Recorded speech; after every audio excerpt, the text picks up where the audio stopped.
Join me as we talk all things true crime.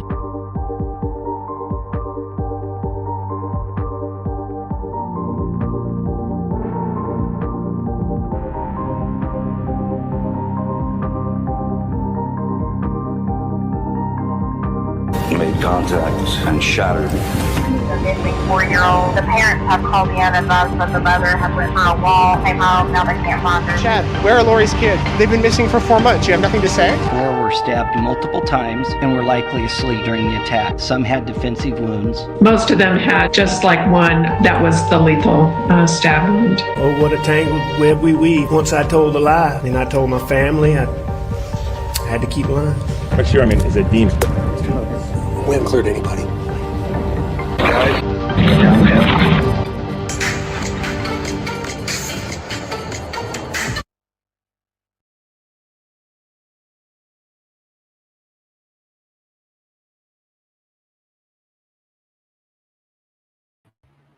Hi, everybody. Thanks for being here.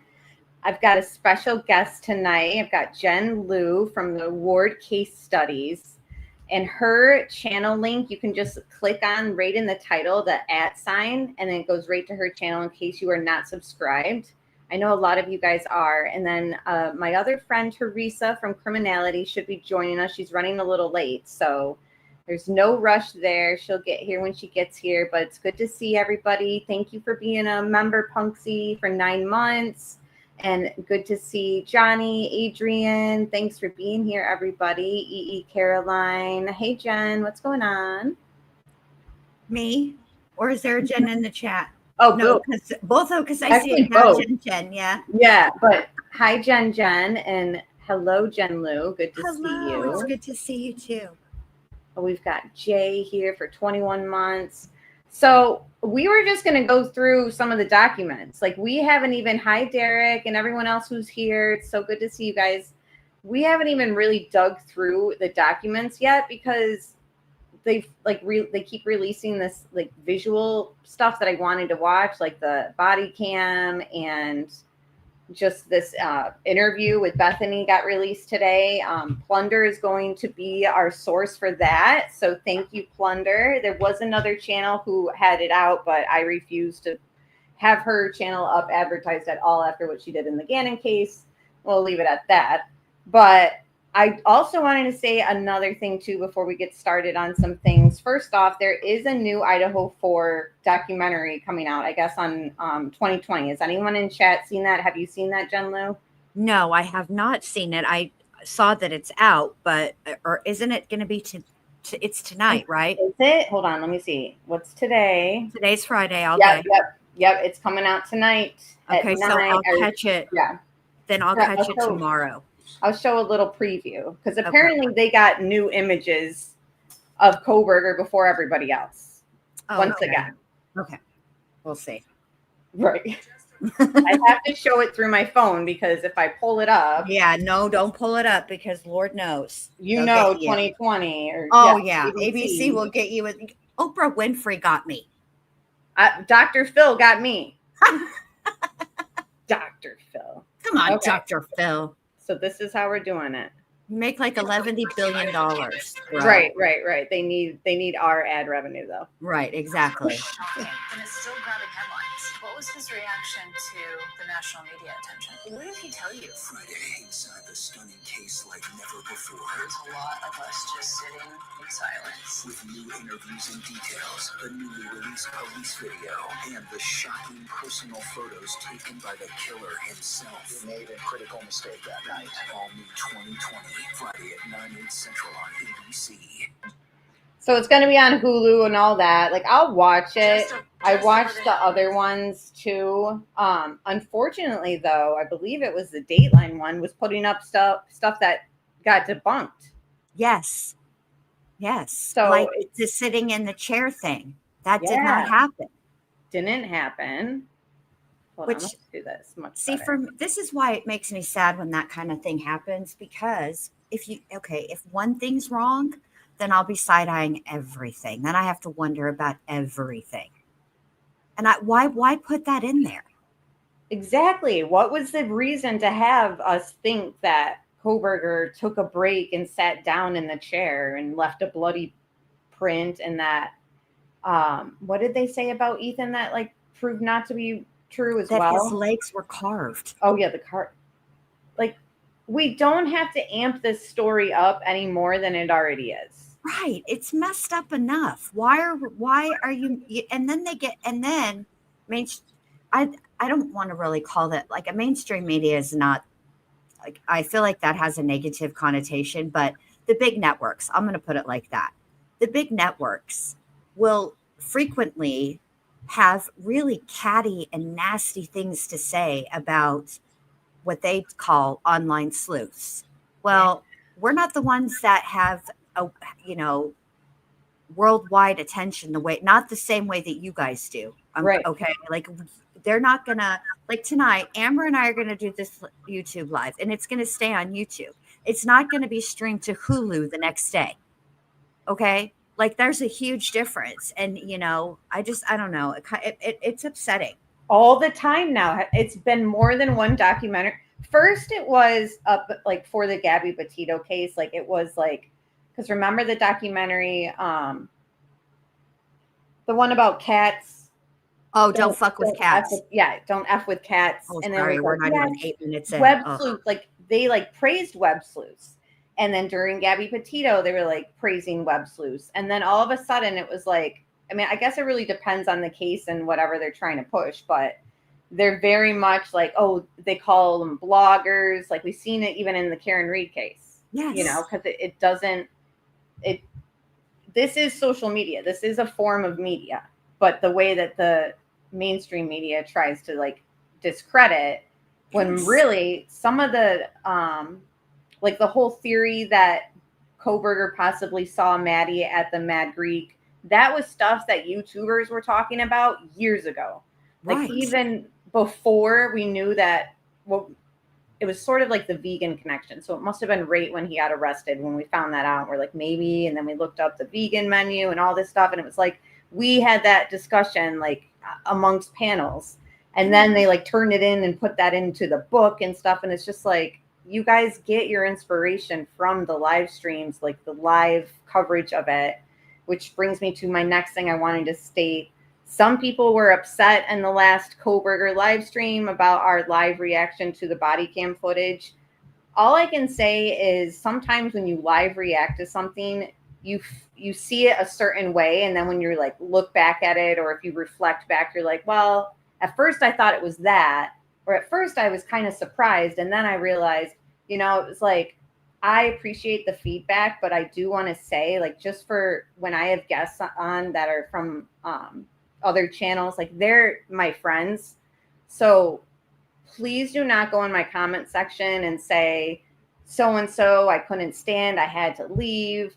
Why did so-and-so say this? So-and-so, it's like, I appreciate you guys giving me feedback, but I will say, just because they are my friends, that I was put into a hard situation where I wanted to keep comments because I want you guys to be able to share like feedback with me and stuff. But at the same time, like, I felt like I had to maybe remove the comments because the people that you guys were criticizing are my friends. And just know on this channel, like, I don't have call-ins like where they're just random people. I don't have situations where I interview people in these cases and we don't know them. Like, if they're on my channel, they're my friend.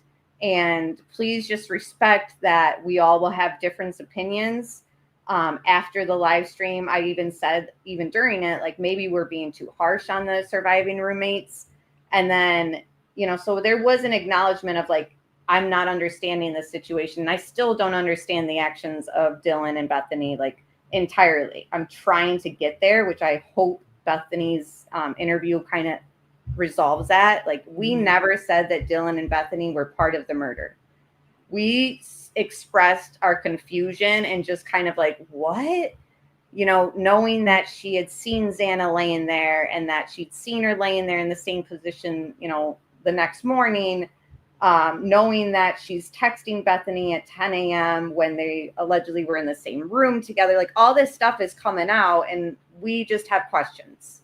So I just wanted to say, please understand, like, guests on my panel might have differences in opinions, but that's why I want them on, because I don't want somebody to just say, like, I agree with everything you're saying, or I wouldn't really have them on, you know? Right. Like, yeah, I get it. It's echo chambers are no fun.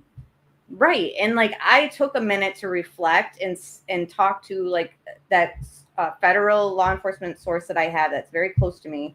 He doesn't know the ins and outs, but he knows like what I talked to him about with the case, explained it all about Dylan and Bethany, their actions that we know thus far. The only thing that like we kind of came to a resolution of like understanding is like there might have been drugs involved or a paranoid state maybe that Dylan was in because of that. And I'm trying to maybe give that sort of a benefit of the doubt. Like she's not thinking that she's seeing what she's thinking, or she's paranoid because she does have drugs in her room, whether it's cannabis or whether it was stuff heavier. And I don't regret the things that we talked about in that body cam footage against the surviving roommates, because if it is something where she didn't want to call 911 because she was messed up or because she had drugs in her room, these conversations need to still be had, because you're not going to get in trouble if you have drugs in your room and you're part of this murder. You know, like somebody needs to talk to their children, I guess, as like, you know, you call 911 if there's a stranger in your house. Like, I just thought that every parent was like mine and kind of shoved that down our throats. And no matter what, like, you're not going to get in trouble if something happens, somebody ODs or something like that, and you have drugs on you, like, just call 911. Like, you're, you know, so I think that perhaps if I can give that sort of theory you know, some weight, then I still think that these conversations are important, because we need to let the kids know, like, and that's the other thing too, is like, they're not kids. That's the other thing. They are kids, but they're young. They're really young. Legally, no, they're not. Legally, they're adults.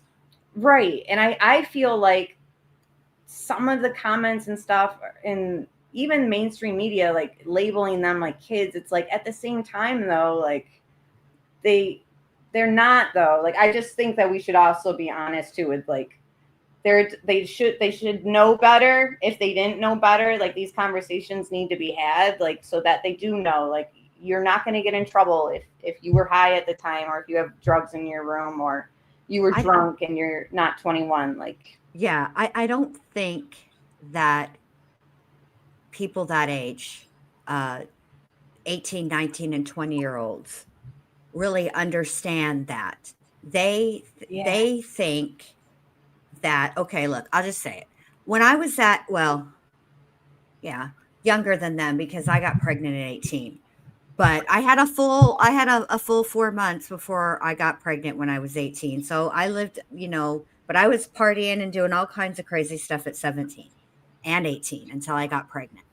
But like, I used to have a rule, it's just so okay, that I never drove drunk, but there were a few times when I drove, and maybe there might have been a little Mary Jane. That my rule was, I'm only going to break one law at a time, which was smoking weed.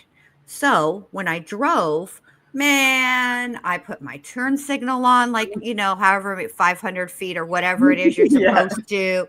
There was no California stops. It was a full stop. You know, I waited 2 seconds. I counted like 1,000, 2, 1,000 at the green light before I went, all the things, you know, all the safe lane changes, everything.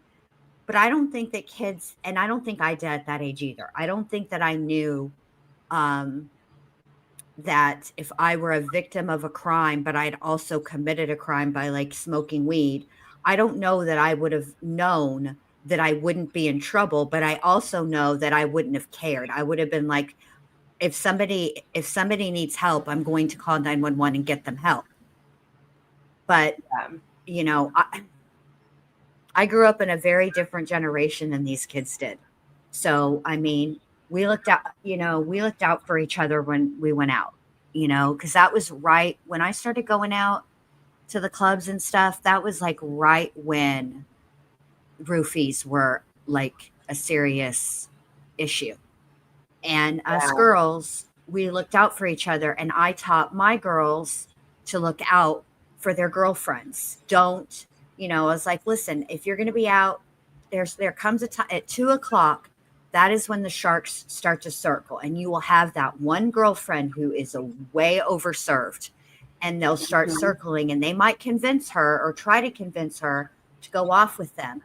Don't let her. Watch out for your girlfriends. But those are things that you're right. They have to be taught. They do. Yeah.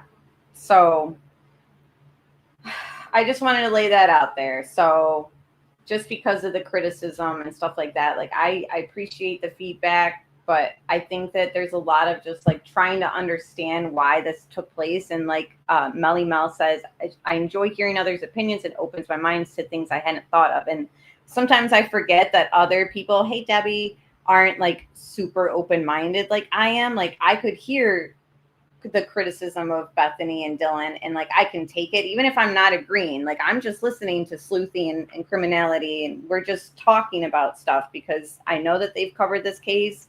Like that's why I have the people on the panel, because I know that they know the case. So if they're looking at something in a certain way, like I'm going to listen. Right. So I just wanted to lay that out there in case people were like, because there were people who were like, is this a pro Kohberger? Just because we think that Dylan and Bethany's behavior was odd doesn't make us pro Kohberger.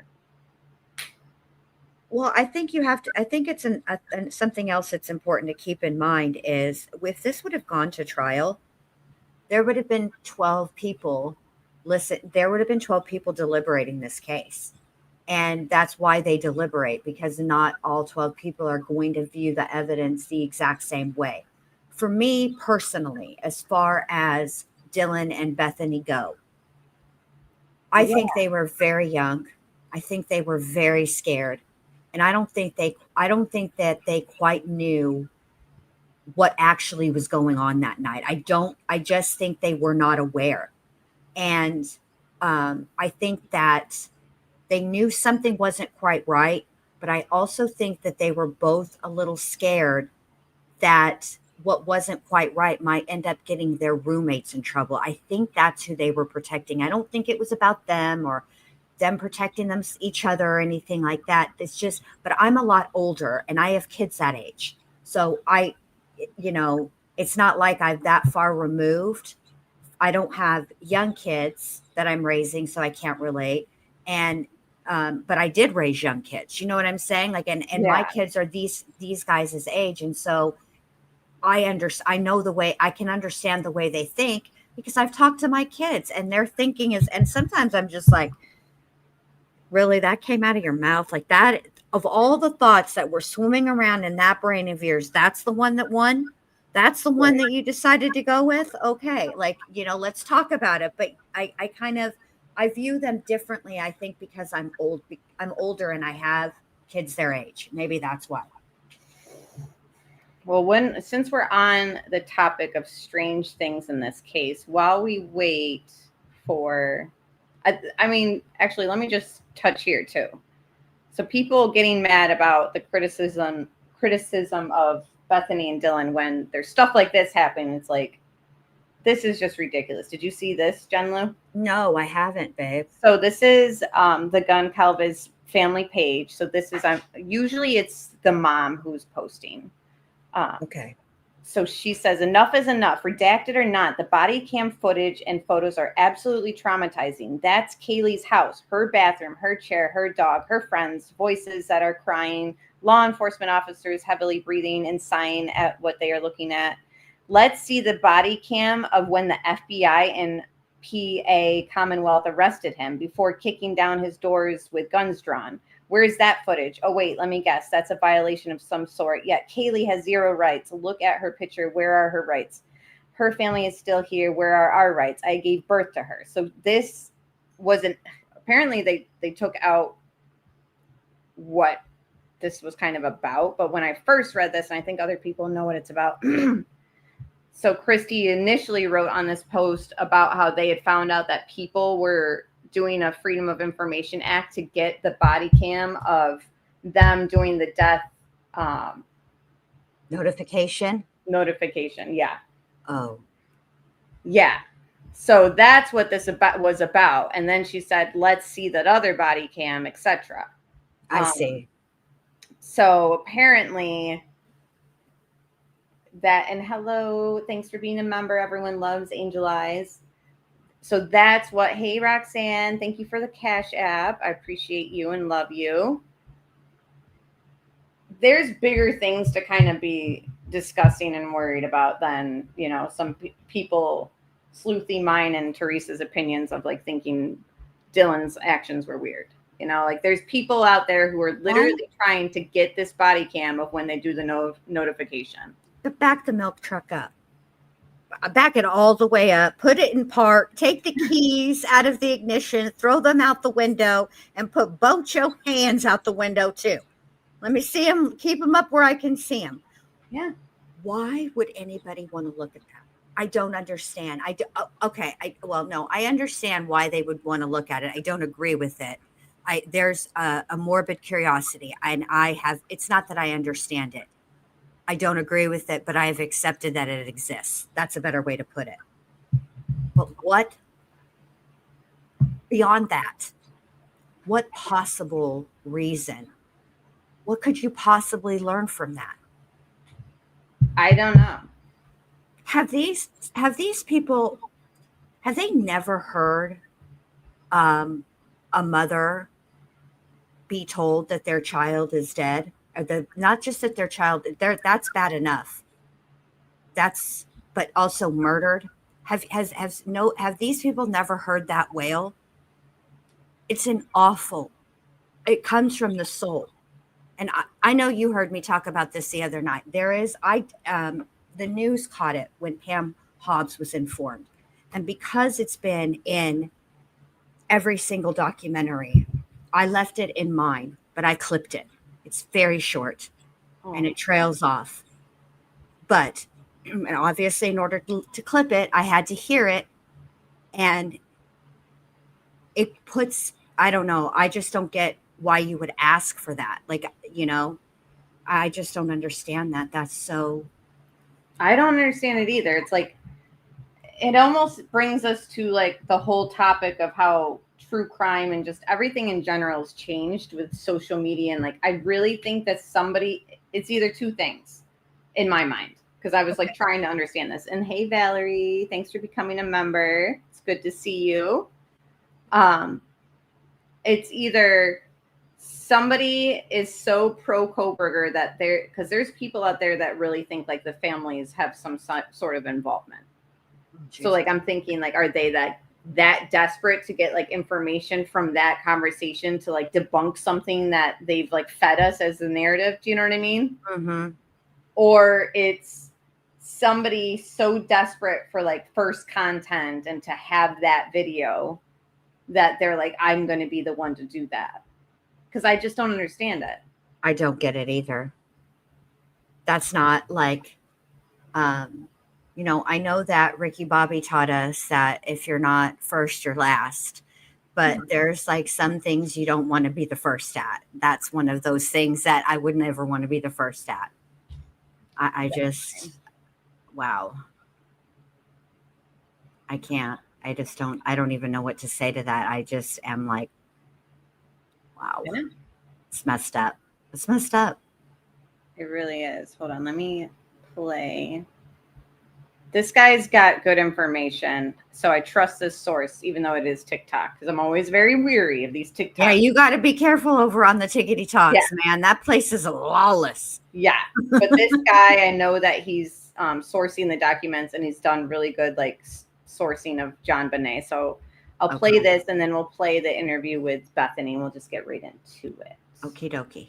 Because it's hard to like, because I said I wasn't going to look at all the mainstream coverage of this case until I go through the documents, but it's so much out there now and everyone's touching on it that like I had to watch this and I was like, oh, that's interesting actually. Like, what the hell?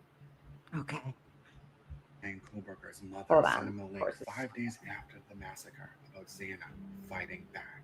Hold on. His mother sent him. Mute myself. Yeah, let me mute me too.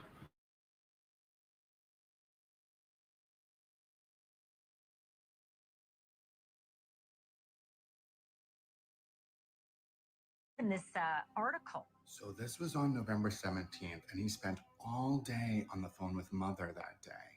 And while they were talking, she sent this link. I wonder what they were talking about. So November 17th just kind of stands out a little bit. He had more Mother interaction that day than normal. Most days he spent a few hours on the phone with Mother, but November 17th was special. And then after talking to Mother all day on November 17th, on November 18th, he goes and changes his plates and registers his car in Washington. So he now has a front license plate. And it looks like he never registered the new license plate with WSU.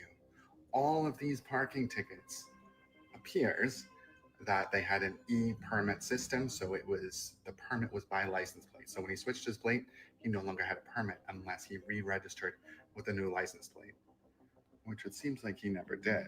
But he downloaded a PDF of all other Hyundai Elantras. This doesn't prove that Mother knew, but it does show she was fishing. She suspected something. And when that bolo for the white Elantra came out, that's when she knew. Now, did Father know when he came to pick up the white Elantra that white car there was a bolo out on? Because Mother certainly did. Hello, how you doing? How y'all doing today? Good, good. Take a look at your driver's license real quick if I could. Why was she following the Idahofour case all the way from Pennsylvania? I think I didn't really start following this case until December, until it was a couple of weeks unsolved. And that's when most people started following. Is this why he took a plea so his family wouldn't be implicated?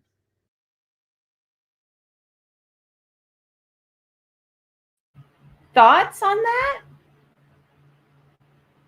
What's the link that she sent? I'm confused.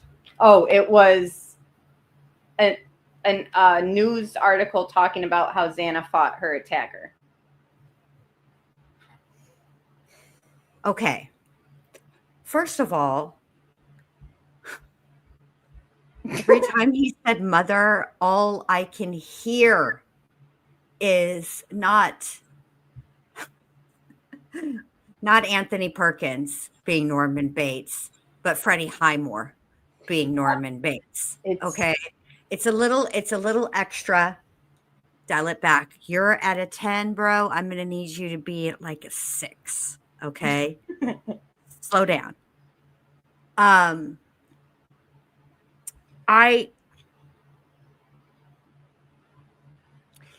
For me, there's not enough context for me to make the leap to think that his mother knew. This is because if there were more information, is it interesting? Sure. But I'm going to take it like this. If my kids were at a college near another college that had this whole horrible crime happen, I would send my kids articles. In fact, my youngest daughter, Minnie Bendy, and I talk about true crime frequently. She'll text me and say, Mom, have you heard about this case? What do you think? So is it interesting? Yes. But I would need a lot more context and a lot more information than that to make the leap that she might have known something. That's just me. Yeah. That's just me. Derek, thank you. 46 months member. Hit that like. Thank you. And Punksy, thank you very much. And Lisa, welcome. What about, though, in compound with all that, hey, MK, her talking to him that morning and that day for hours at a time, and while he was driving back to the crime scene that morning? I think that's on him. I don't think, how could she possibly know where he was? Right. Unless, you know what I mean? Yeah. She could, that's why people think that he said, was anyone else arrested? I think, you guys are going to hate me for this, but I'm the easiest explanation, the simplest explanation is usually the right explanation. For me, I think he said it because I think Brian just likes playing games. I think he was just messing with the police. Seriously, I do. Could be. I don't know enough about him to be like, oh yeah, I think he's like that's the thing is too, is like I'm hoping to get more of like if it was Chris Watts who said that, I'd be like, oh, he's just messing with, like, now that I know like how his patterns are and stuff, like that's why, like, because I'm like, what is the point in like going through this case? Like, because people are like, he pled guilty. Like whenever we dig into it, there's always that comment like, newsflash, he pled guilty, nothing to look into. And it's like, I want to understand, obviously, like why this happened. Like, you know, we've been wondering it for years, and without a trial, here we are, you know? So Right. It's like, well, I think if he was worried about his parents being implicated, as the TikToker asked, why would he not have taken a plea deal much earlier? right. This is really drawn out for somebody who took the plea deal to protect his parents. Yeah. And then You know? those people would argue that and say, well, because they didn't know what evidence they had against, like they were the not handing over the discovery. So they were, you know what I mean? Like there's always, somebody will always say like they wanted, you know. Okay, so when they were asking for the discovery, and there were several motions that Ann Taylor did make, did y'all see those motions? Did you read those motions? Did any of those motions talk about anything pertaining to Mr. and Mrs. Kohberger? No. So what makes you think that the withholding of the documents, the withholding of the discovery pertain to Mr. and Mrs. Kohberger? You know, like that's what I would answer to that question, not like a literal, like I'm speaking to Amber. Amber didn't ask me that question, but like just out in the what is it? The general you, the general they, not a specific they. Like that would be my question. Yeah.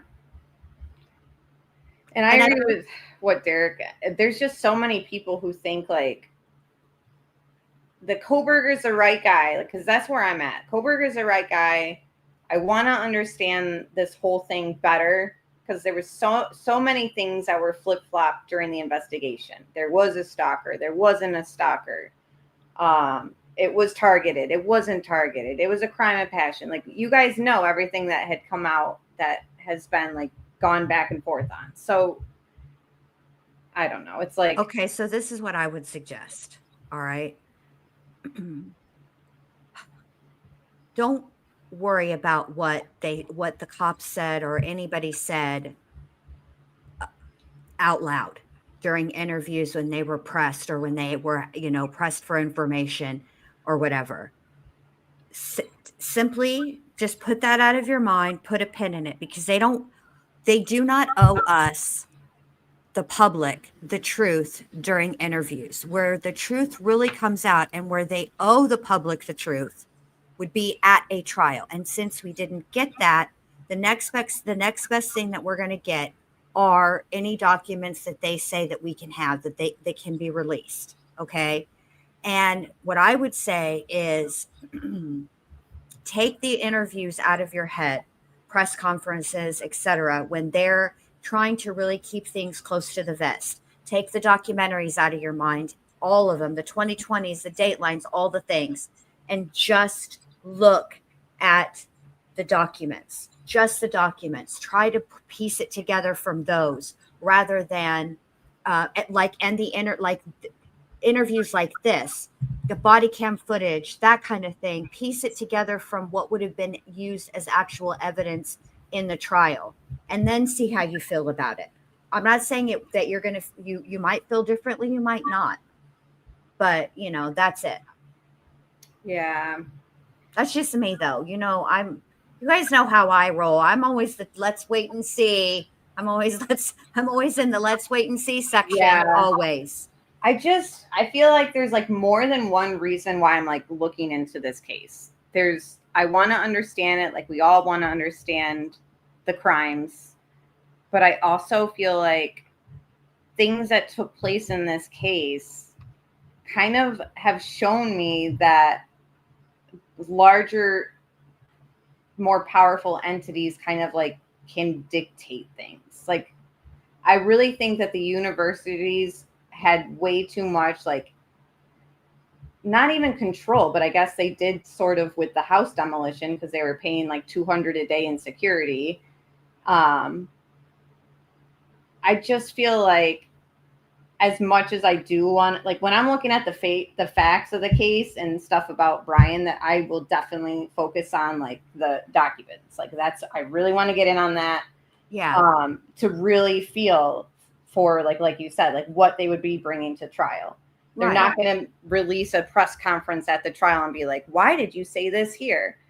I think that looking at also the press conferences, just the way that the community handled this is still like something that I want to like focus on, because it's like I really think they were being told like how to handle it in a means of like not necessarily for like the victims and for like the case, but more so to tiptoe around like, well, we don't want anyone not to come to our campus, or we don't want people to not come to this school and to leave because of everything. Like, I think that there's an element of tell the public this and make it seem not as bad, like in this case, personally. Right. To Tina T, I find this comment so interesting because, and I'm not arguing with you. Tina says, it's obvious so many people haven't closely read the documents, but yet have their minds made up. This is what's interesting to me and keeps me coming back to true crime. Everybody's looking at the same document, but not everybody is interpreting the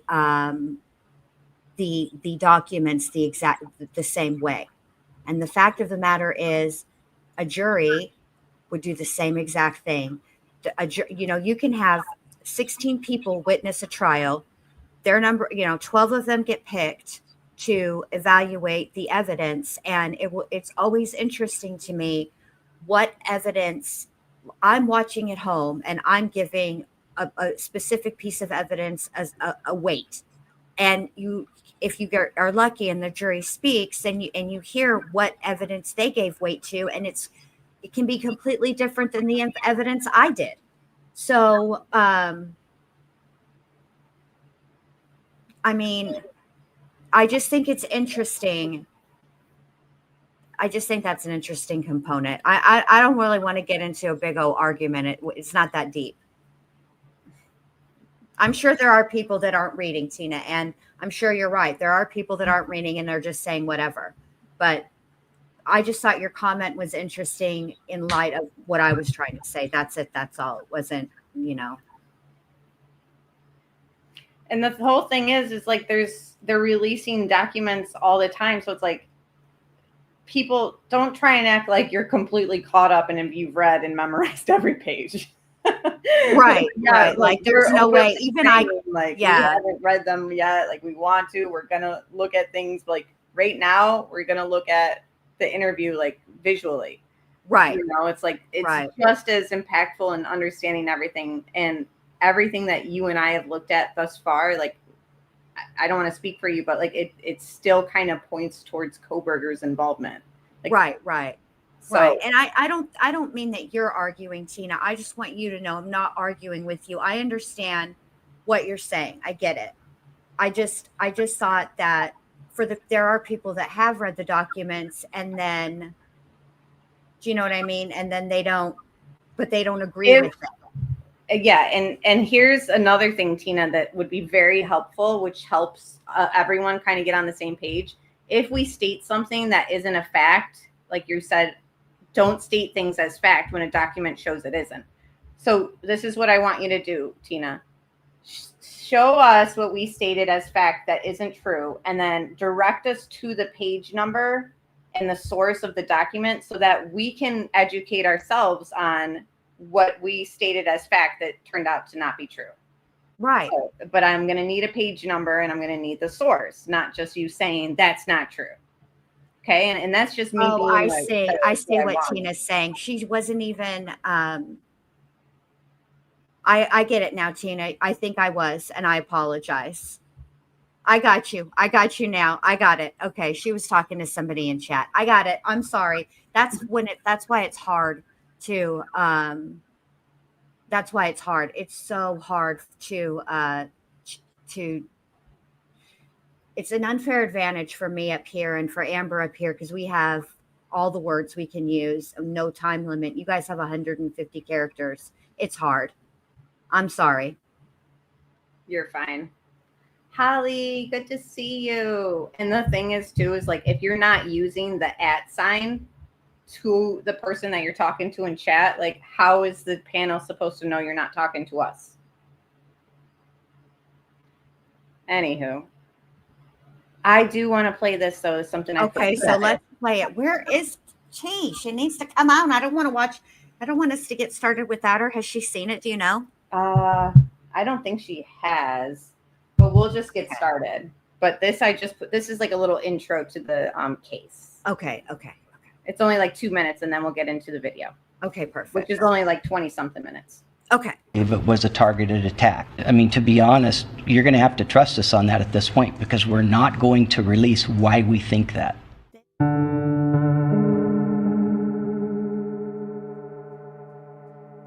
Town. We've had some bigger incidences. 2007, we had an officer shot and killed, and there is no evidence there was any sexual component or sexual assault on any of the victims. Weird porn fetishes, but 2 of the fetishes were in that room. Drunk, passed out girls and gagging girls. And those are 2 things that were part of that crime scene. There was some damage around her mouth right here, like somebody had like pressed in and like try to keep her quiet. For Thompson to say that there was no sexual assault, of course there wasn't. He didn't have enough time. Somebody came up there.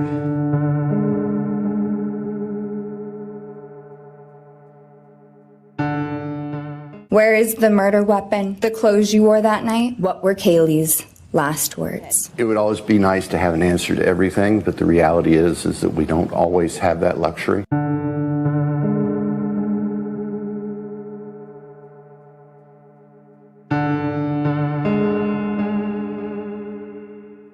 We hope that they've picked the right guy. There's been a lot of weird processes, things that were done in a way that are there to help everybody and help the witnesses, the surviving witnesses. I'm just ready for the normal court process and normal justice. Lay it out, transparency. Everybody gets to see what their evidence is, what our evidence is.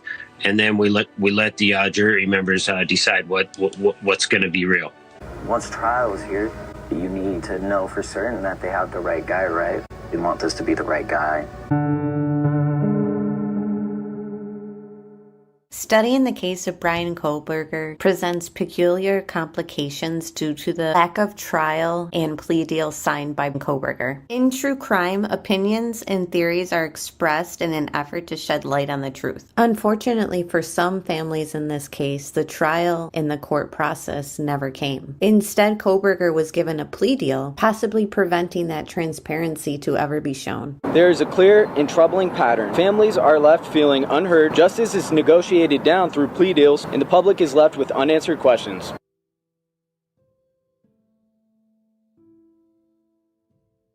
And that's the little intro that I want to play when we cover this little deep dives in this case, because there's a lot to go through. So I appreciate you jumping down this rabbit hole with me tonight. Did you like it? I did. You did a really good job. And I will say this. I liked how there were certain parts where the music was, but there was, and then not to like emphasize certain points. No. I thought you did a really good job. That's because I've gotten the feedback of people being like, the music's too loud when you, it's oh like, my God. I got that in the beginning too. Oh my, I hate your music. Blah, blah, blah. Yeah. And they're like, what's with that? It's like, it's supposed to be like creepy. It sounds creepy. And thank you, Johnny. He's handing out wine and beverages to everyone in chat. So here we go. Okay. Bethany's Thank interview, you, Seth. Okay. which was the 13th. So this is very, very, right when it took place. Pretty much. It's only been like, I don't know, less than 24 hours. Yeah, poor kid. And for the record, I do think that Bethany just was very oblivious. Yeah. A lot of stuff that she did and said, so far, I don't have like anything that I've been like, why, it's just mostly, and I can't lie. Like, it's just Dylan that I've been like, why did it happen that way? Yeah. Okay. All I want to do is try and get an idea of what you heard, what you saw, and any timeline, any information that you can give us so that we can try and figure out what happened, okay? So just take a deep breath for me. I know this isn't going to be easy. We'll kind of go from there, okay?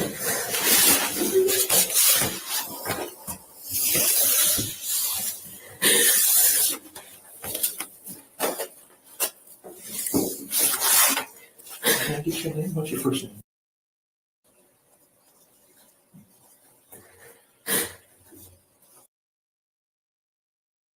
What's your middle initial? Okay. And your last name? Okay. And your date of birth? 2003. And you live there at 1122 King Road? Yeah.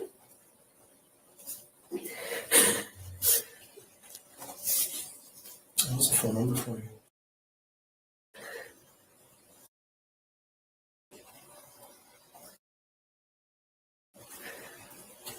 And what state you're in, Nevada? Nevada. Nevada.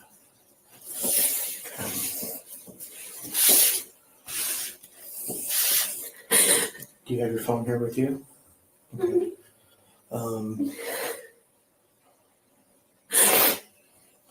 So what we're going to be doing is taking people's phones for a little while. We're going to try and, so because I don't know if you called anyone or made any phone calls or anything like that. What we do in an investigation like this is we try and collect as much information as we can. Okay, anything that might be small, you may not think is important for us to find out what happened, but is very crucial. So taking something off your phone might be extremely useful for us, even if it's something that you don't realize, okay? And we'll try and get that phone back to you as fast as we can. Okay, is that okay with you? Okay, so this is your phone here? Yeah, can I tell my mom? That's fine. That's what your mom real quick. Yep. Okay, I do have something to say real quick. And then what I'm going to need is your... All right, I have watched 11 billion at least interrogations. And what strikes me here is that at no time does Bethany ever put up a fuss. She doesn't even ask when she's going to get her phone back. All she says is, "Can I just text my mom to let her know?" That's pretty compelling to me. It just is. Because I've seen many, many interrogations where we're actually we're listening to the suspect, okay? And usually 9 times out of 10, I don't like to speak in absolutes because there's always the exception, right? But usually when you're dealing with a suspect, they want to know exactly how long it's going to take for them to download their phone. When are they going to have it back? And okay, we're all looking at you. That kind of thing. But she just handed it right over. And the only thing she asked was, "Can I just text my mom so I can let her know what's going on?" You're muted, babe. Yeah, I agree. It's very like normal and natural sounding. Yeah. Yeah.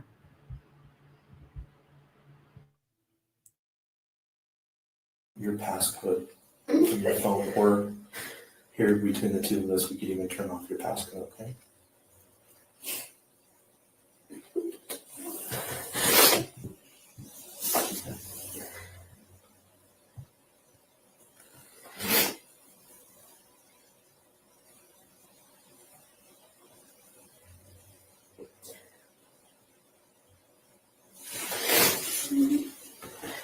Hey, Florida. How do you take off? Oh. You figured it out? Okay. And if it won't let you do it, that's fine. You can just give me or tell me what your passcode is. I just don't know my. What is your passcode?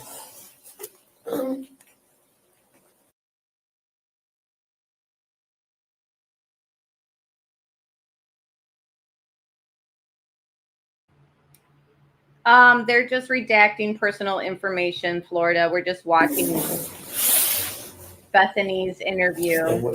Just got released, so we're watching it through Plunder. So this is just like the first few minutes of her interview. They're getting her personal information and handing over her phone.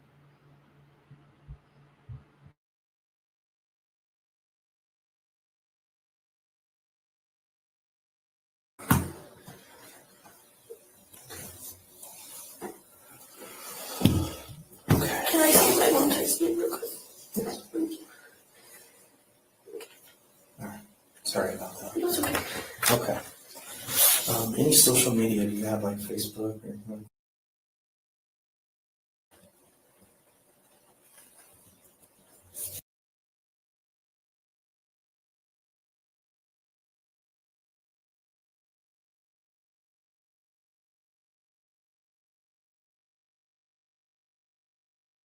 I think a tactic a lot of cops use is to be very kind and accommodating to people, even Right. even those who think that they might be a suspect. Like I've seen so many interviews where they've been accommodating to them because they want them to get comfortable and talk.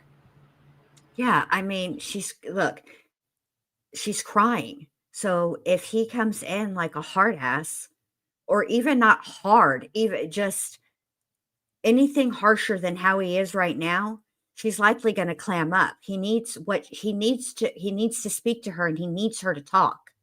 Sometimes you got to do what you got to do to get people to talk. Right. Like the way that they handled Gypsy. They were the same way. Like, oh, listening to her talk about Disney and all that. You know what I mean? Well, that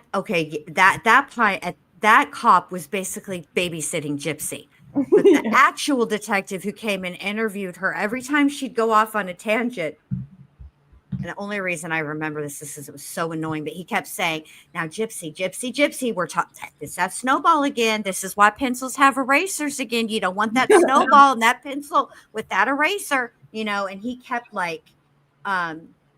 interrupting her. And he was like, look, I've sat he didn't say this, but his tone was really stank. Like, look, I just flew here from Missouri all the way over here to Wisconsin. It's like 4:00 in the morning. I'm tired. I'm hungry, and I don't want to deal with your BS. So either I'm not going to take any of your crap, and I'm not going to put up with any of your lies. Either you're going to spill the tea or I'm out. That was pretty much it. But I know. I mean, I don't think it's weird that he's talking. I don't either. Not at this point. And yeah. I'm not like I'm looking at. This is another thing. You got to look at the interview in context with what they knew in that moment, what was actually going on in that moment, not how we're watching it, which is all these years later with hindsight and knowing other things. They didn't have some of the information we have now. They didn't have on 11/13/22. So, I know. I understand it. Yeah. Have any other social media type sites? If the roommates do lie, like I have no problem pointing it out and being like, why did they say this when it's really that? So if people are saying the roommates are liars, like please give examples. You know what I mean? Like I'm open-minded. This is obviously redacted too, so they're just I don't know what they're muting. But I'm open-minded, but don't just say things in chat without backing it up. Like we want to dig through this. That's what jumping down a rabbit hole is. So if you feel like the roommates have lied, please elaborate.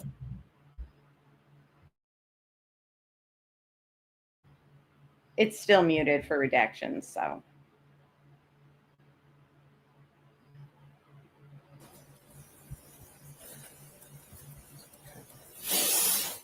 Those the big ones? Yeah. All right. So we're going to kind of go back and try and get a little bit of a timeline, okay? So what did you guys do last night? More specifically, were you, if you were by yourself and not with a group, what is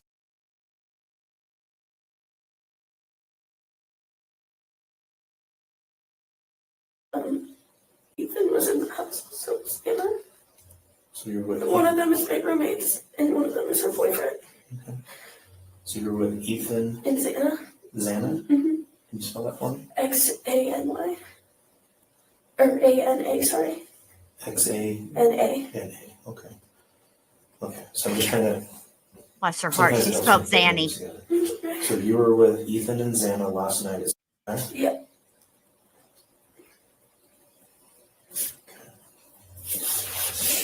And do you know Ethan's last name? Chapin. I don't know how to spell it. That's fine. And Xana's last name? Kernoodle. Do you know spell it? And that's the thing, though, is like, Jen, as you see in chat, the comments, it's very hard to like get through things. Like when we kind of all have these questions, like how can you help Florida try to understand this? Because I can't. Like I'm on the same page as Florida. Like how don't they know she was dead with 50 stab wounds? There must have been a pool of blood. Like when Dylan leaves her room to walk down to Bethany's, she said that she stopped for a second and seen her laying on her back in her thong and sweatshirt. And she thought she was passed out.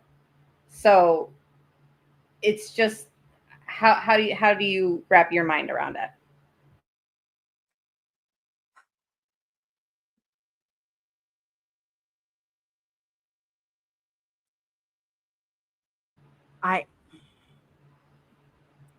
All I can say is this.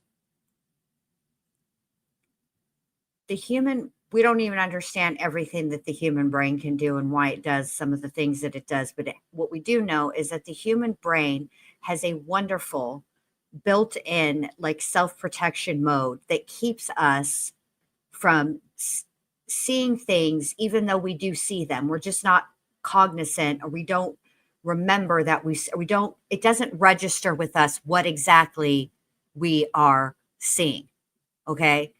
And it happens, I mean, look, I had to go down and identify my mom. Now, she didn't have anything traumatic happen to her. She died of a heart attack, but a major heart attack. And I just wanted to hold her hand, and she was laying under the sheet. And my mom was a histologist. I know how autopsies are performed because she worked with pathologists. I don't know what made me think that lifting that sheet would be a good idea. I just wanted to hold her hand. And she'd had that Y incision, and nobody tells you really how invasive it is. And at that moment, I did not remember, I didn't register with me that what I was seeing. It wasn't until later that I registered what I saw. So I don't know. I don't know. There's no answer that I'm going to be able to give that people are going to accept, no matter what it is that I say, no matter how I say it. If I say, oh, well, she's full of crap, she's lying, she's clearly a lying liar face, there's going to be there's going to be an argument for that. I wasn't there. I don't know. Yeah. I don't know how this happened. I don't know. I'm listening to the exact same thing you guys did. But they weren't charged. So there's that. Right. And I think like all of us were kind of anticipating this trial I don't think I would be sitting here right now being like, let's go through all these documents and all that. Like, I'm sure I would, but I think that we would kind of have already hashed all this stuff out like during the trial process. And we would have watched it air in court and been like, okay, well, I still think it's weird, but you know what? Like, it seems like the jury is kind of grasping what the prosecution is trying to explain. So like, we just never got like an expert to even go up there. Like I see Watsy Obsession giving her take and her personal and professional opinion as well. And other people who just kind of understand trauma too in their own ways. And thanks for sharing your story too. There's things that your brain does kind of like not want to accept or process but then there's people who, like Florida Bass Fishing said, like she heard the screaming. She heard it suddenly go silent too. So like when someone's screaming, and then there's a quote in the body cam where Dylan had said, like, I heard everything. So it's like, I don't know. I think that we would have maybe got more understanding with the trial. And now it's to the point where it's like, it's hard to have a conversation about this case without people like attacking each other. Like, just because one person understands trauma doesn't mean everyone's going to understand it the same way. You know what I mean? Because we've all walked different like paths anyways. It's just part of this case now is going to be the same conversation. Why didn't they call 911 sooner? Why did this happen with the roommates? You know what I mean? And it's like, the sad thing about it is you guys were not, we're not going to get those answers. The only one that know, the only people that have those answers are Dylan and Bethany. And unless they come out and do an interview and explain things. And I would imagine that that even then there's still going to be people that don't accept their explanation. yeah. I mean, look, I'm going to tell you like this. If I were these roommates, I wouldn't say shit. I wouldn't tell anybody anything, because the less I say, the better, because everything they say exactly gets twisted and ripped apart. So like, we're never going to understand what it was like in that home for them. We're hearing like bits and pieces. I can't make myself be critical. I just can't. I'm sorry. Honestly, I'm not actually sorry. I feel how I feel. I get it that people in the chat feel how they feel, and I respect the way that you feel, but I'm, I don't know. Yeah, it really is just going to be one of these elements in this case, that it's just going to be, no one is going to sway the other like, I'm never going to convince you to see it from my point of view, because you know what I mean? Like, it's just, I see it already in chats where it's like, you can't try to make somebody see it your way. Like, they're only going to see it from their way. And it's not because they're not being open-minded. It's just because I understand why I get why you guys have questions. I understand. But I guess the way that I see it is, I also understand that we're never going to know these answers. I don't know. I guess it's just because of, the case that I studied for the longest time. And I had a long time ago, I accepted that there would probably never be justice, that I would never really know what happened that day. And I guess once I got to that point with that case, it was easier for me to get to that point in other cases. And I guess maybe that's why it is that way for me. I get it. And but I understand you guys' frustration. I do. I get that. And it's like the conversation's just going to go round and round, no matter how much we look through things. Like, I think that there's nothing in those documents that are going to explain why 911 call took so long. Like, no matter how much we look over things, like, I think that there's always going to be this, like, I don't understand, like, why, if you saw a man who had a mask and you heard screaming, and it's just not ever going to really be explained. And now it's to the point where instead of attacking Dylan, I'm to the point where I'm like, you know what? This isn't her fault. This is Bill Thompson's fault. And that's where I'm putting like my frustration towards, is like, if this was about protecting, like, they'll blur their identities out, they'll blur out and redact things that are personal, and protect them that way. But I think that there has been a false protection around the victim, the surviving roommates, because they never did more to get anything from Kohberger in the negotiation process for the plea deal and removing the death penalty. So I'm to the point where it's like, okay, you want to protect them, and he's what's his name? Bill Thompson has gone on these interviews and said things like she's had an angel watching over her and all this stuff. And it's like, okay, that's fine. But why didn't you protect her in the sense of like, you know, she's going to be attacked? Like there had to have been something that Bill Thompson could have done to kind of lessen the load of what Dylan and Bethany are going to have to like take for. In the same way, if NK, I feel the same way about District Attorney Rourke. If NK is innocent and she absolutely had nothing, and all these people, including myself, have like gone on so many rants trying to be like, why did she do this? Why wasn't this explained? Like, it's the same thing happening like in this Idaho case where the prosecutor has washed their hands of it, got their conviction rate, moved on with their life. Bill Thompson's going to retire and he's never had to deal with this trial or anything like that, or the risk of losing at the trial or whatever. You know what I mean? Like, there's no protection, it seems, even though they've tried to make it seem like there is. They are trying to protect them. Right, right. And like Sleuthy said, which kind of was something I was thinking too, Sleuthy, like when I was earlier in the stream before you got here, I was trying to explain like our conversation in the last stream. Like, we were just going through things that these investigators like went through themselves. Why did the roommate say it this way? Did she mean it that way? And like, we were going through an initial reaction of the body cam, and it's like, you know, that those officers were also doing the same. Like, they were looking at everybody. So that's what I got to say about that. I got you. Okay. Somebody asked a question about name another case.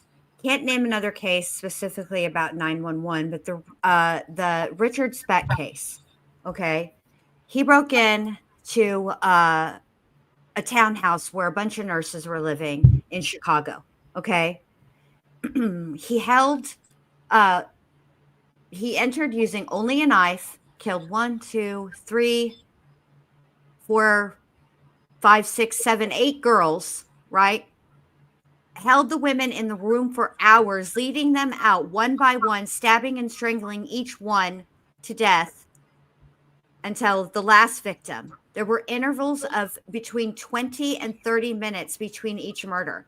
The one woman who escaped stayed hidden until 6 a.m. Okay? This happened the night before. It happens. She didn't come out immediately. She heard him leave, all the things, but she stayed hidden because she was scared. And that was the night, I mean, you know, I'll be right back. Okay, Amber, I'll just be right back. Okay.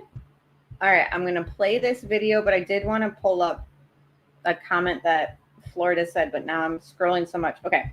If Bethany was up talking to her dad at 7 a.m., didn't she have to use the bathroom, get a cup of coffee, eat breakfast? I'm still dumbfounded how 911 wasn't called until around noon. And now, again, I haven't read it myself, but I do trust the web sleuths through, whatchamacallit, Reddit. I think Reddit has really good sources.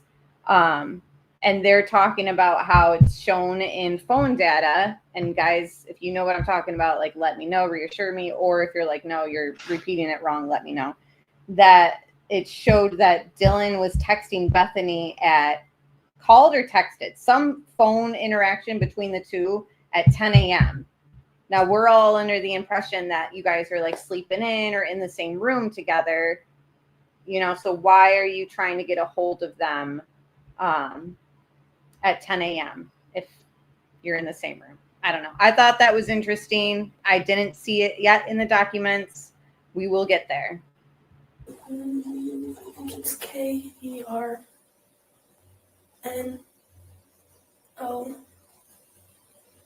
Maybe another ODLE or something like that. Okay. Okay, so you're within the same. What time did you guys get to sit in guys last night? Around 8 something. Maybe 8:30.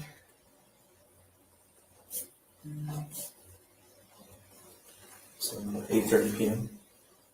Something like that, yeah. Okay. And prior to that, were you guys just at your house? Mm-hmm. Okay, so you left from your house. Ethan was that formal because he went with his sister because she didn't have a date, and then we were just hanging out at our house, and then he came over, and then we all walked over together. Okay, so that was you, Ethan, Xana. Was there another person with you? Or just the three of you that Maddie walked over with us. Okay, and that's Logan. Logan? Mm-hmm. Is it Maddie? Mm-hmm. Her real name is Madison, though, I believe.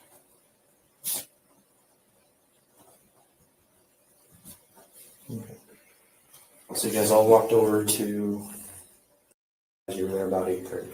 Okay. Mm-hmm. Were you guys all pretty much together, or just kind of mingling throughout the house most of the night? We were all pretty much together, and then Matt. Sorry, I know we're just getting into it, but can you elaborate on what you mean, the ward? Because I had a theory, and it might go along with what you're saying. She said perhaps there's an element of the crime only known to BK and the roommates that made them not call. Like, I kind of theorized when Sleuthy and Criminality were up here like a week ago or more than that. Like, what if Dylan, because they saw each other. They both admit they saw each other. Again, I wouldn't blame her. But what if she had said, please just leave. I won't call the cops. Just don't hurt me. I don't know. I'm just trying to make sense of it too, guys.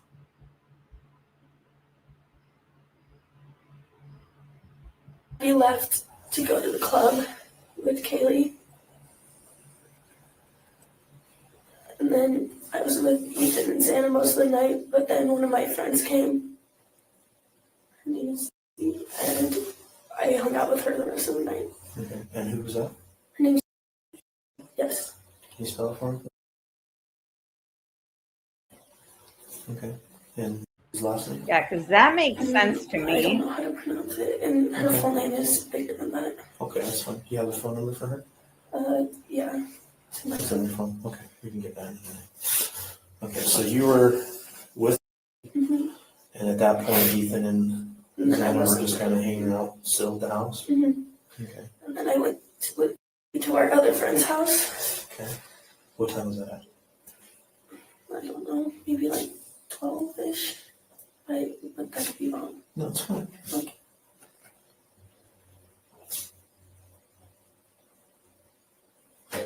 And where's that house at? It's just like up the street. I don't know that address. Okay, up the street from. Sigma Chi. Okay. Kind of. So you guys are at Sigma Chi, so you're walking back towards. We're walking back towards my house, and then went up this way. So like when you got to Taylor Street, you went up? So if you walked all the way from Sigma News. Or Sigma Chi, sorry. Yeah.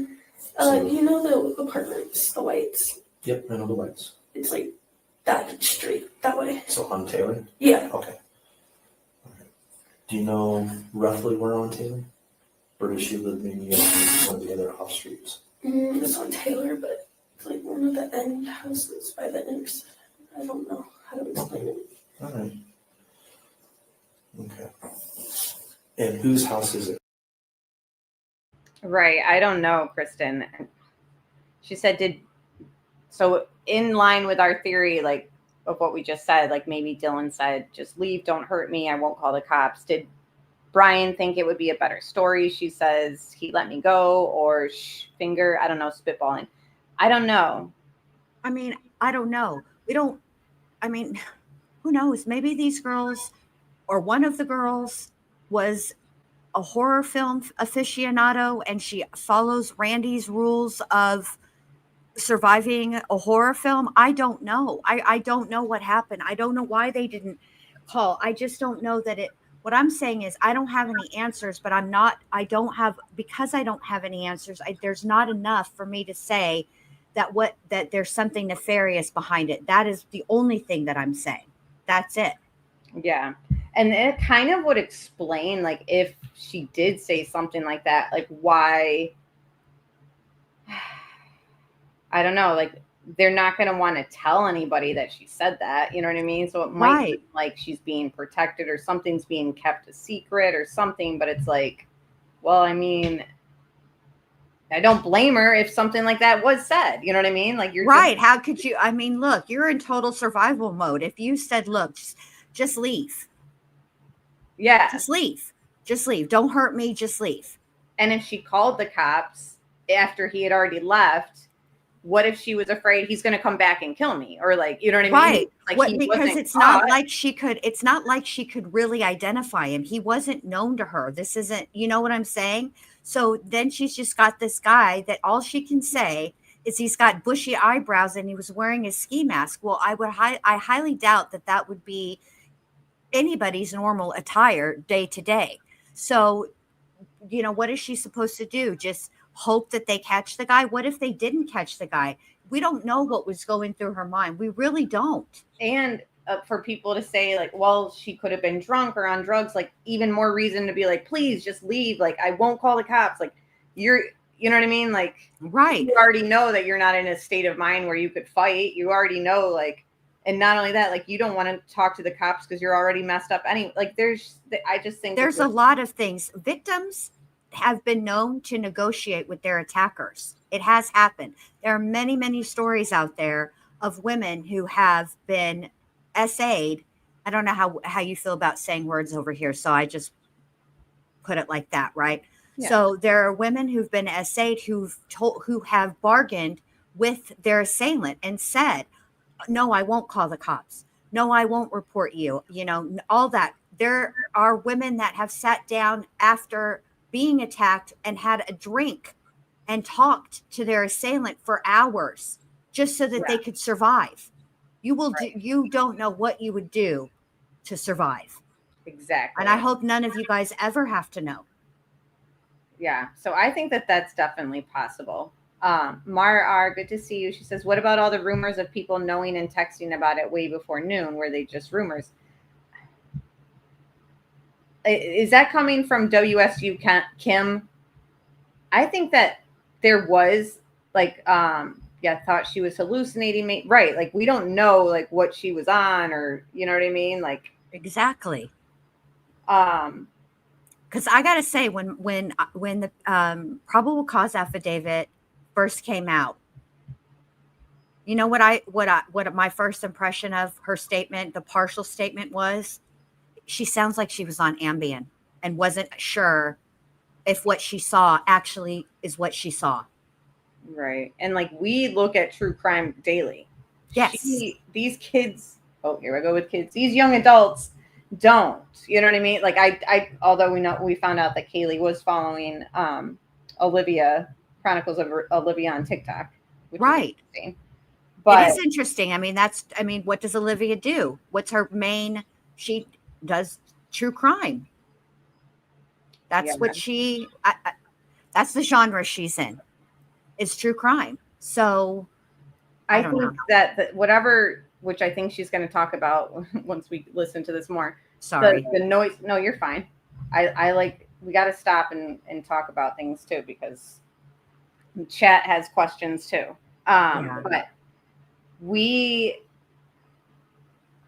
when we're talking about rumors that were going around, like we saw on the body cam, like there were students that were there like immediately, you know, like kind of rubbernecking and walking to their car, you know what I mean? And this firecracker noise that is heard, I'm sure that's how the rumor spread that there was possible gunshot. Like when the gun Calvins were talking about, we thought maybe Kaylee had gotten shot or something like that. You know what I mean?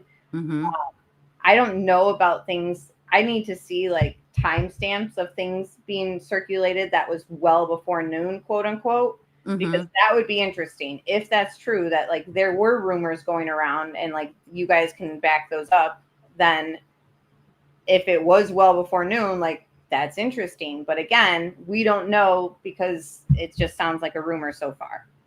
Right.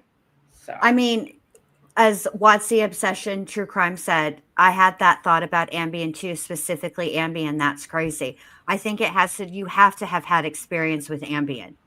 And a lot of people don't understand what Ambien is and how it really works.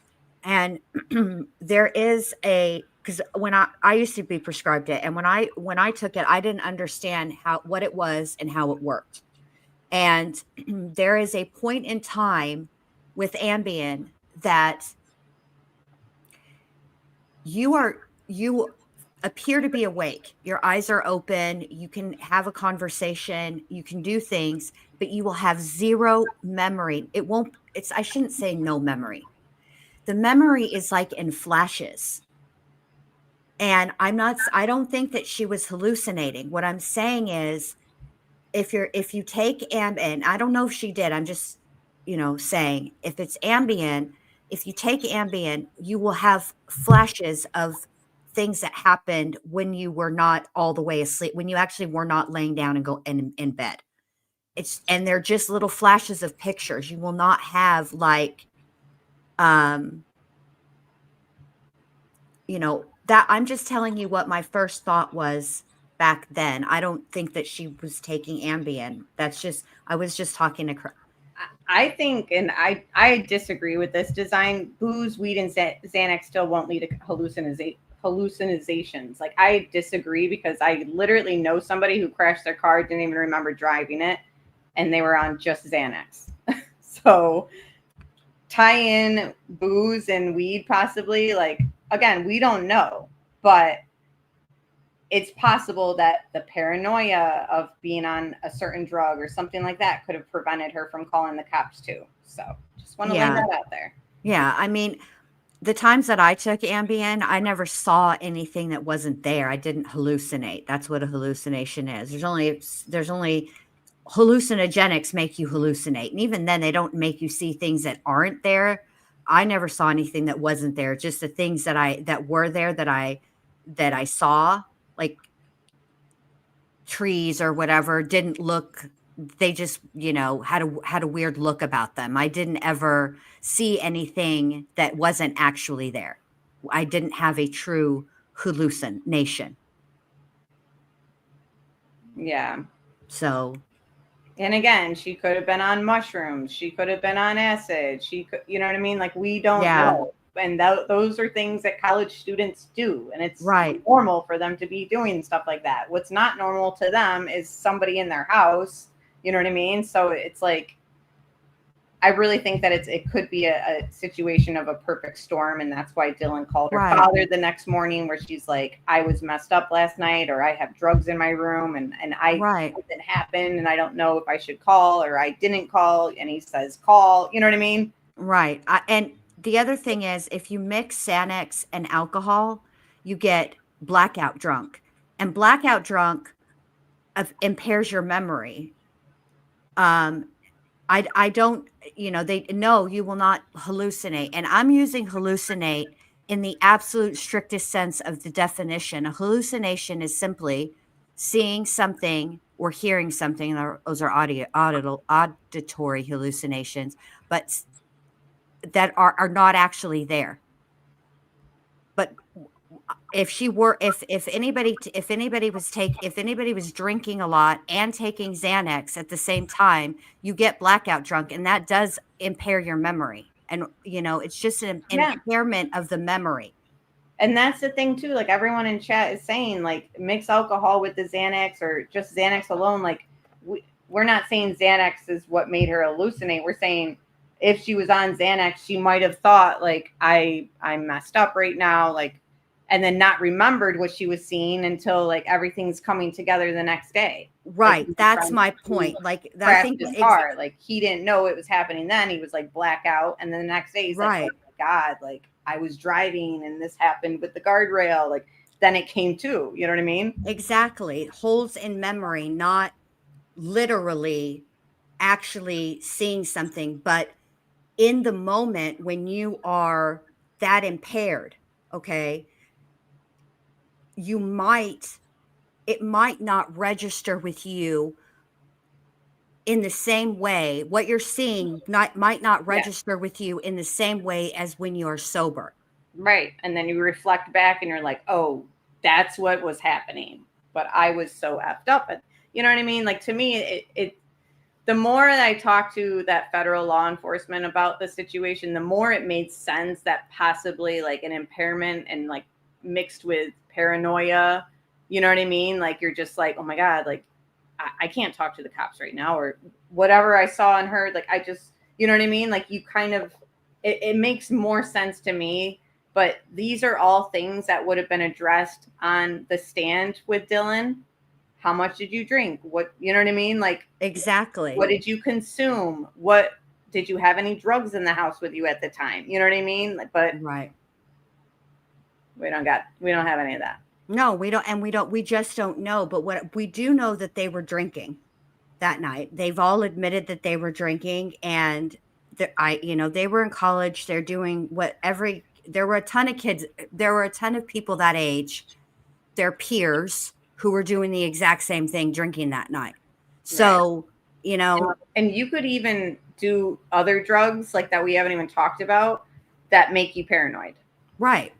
So she could have been, on whatever else and just thought like, oh my gosh, like I can't call the cops. Like you just start, there's no way to explain like somebody's paranoid drug state. You know what I mean? Right. Like, exactly. Exactly. Not even the person who is in the paranoid in that state. They can't explain, like they will even battle with themselves. Rationally, they'll be like, why am I doing this? But they're compelled to do it. So like, it's, there's too many variables at this point and too many variables and too little facts.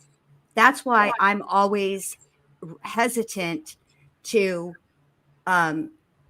be critical, because if I'm wrong in not being critical, what's the worst that happens? Nothing. If I'm wrong in being critical to somebody who's innocent, that's the worst thing that can happen. Like, it's wrong to do that. So that's why I'm always hesitant. That's just me, though. I don't expect anybody else to do that. I just, And it gets to the point where, like, again, I just go back to Bill Thompson. He should have done more to protect Bethany and Dylan. He should have. And to be fair, Idaho has really weird, I don't want to say weird, but the way that Idaho does things as far as investigating a crime is very different than any other place that I've ever, this is not the state of Idaho's most, they've had high profile crimes before. Hello, Lori Daybell, Chad Daybell. I mean, that was a crazy case. And,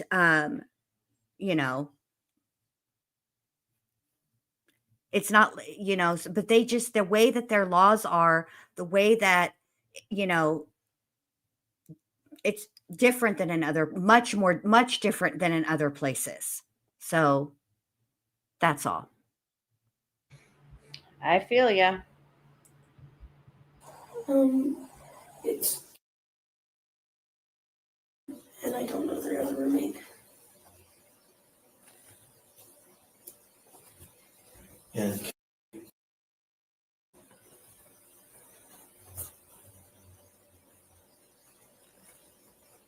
okay. All right. So you're at this house. How long were you here? Maybe like 40 minutes. Okay. And then I left by myself and went back to my house. So you walked home maybe around 1-ish? Yeah.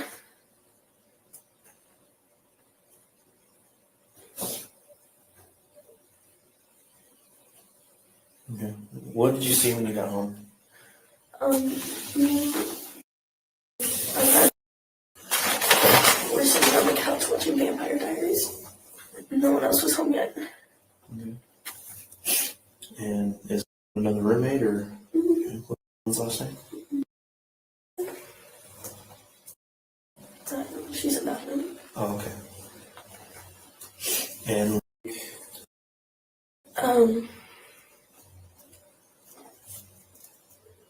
actually don't remember her last name right now.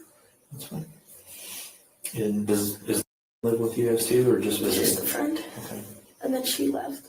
Do you know what time she left at? No.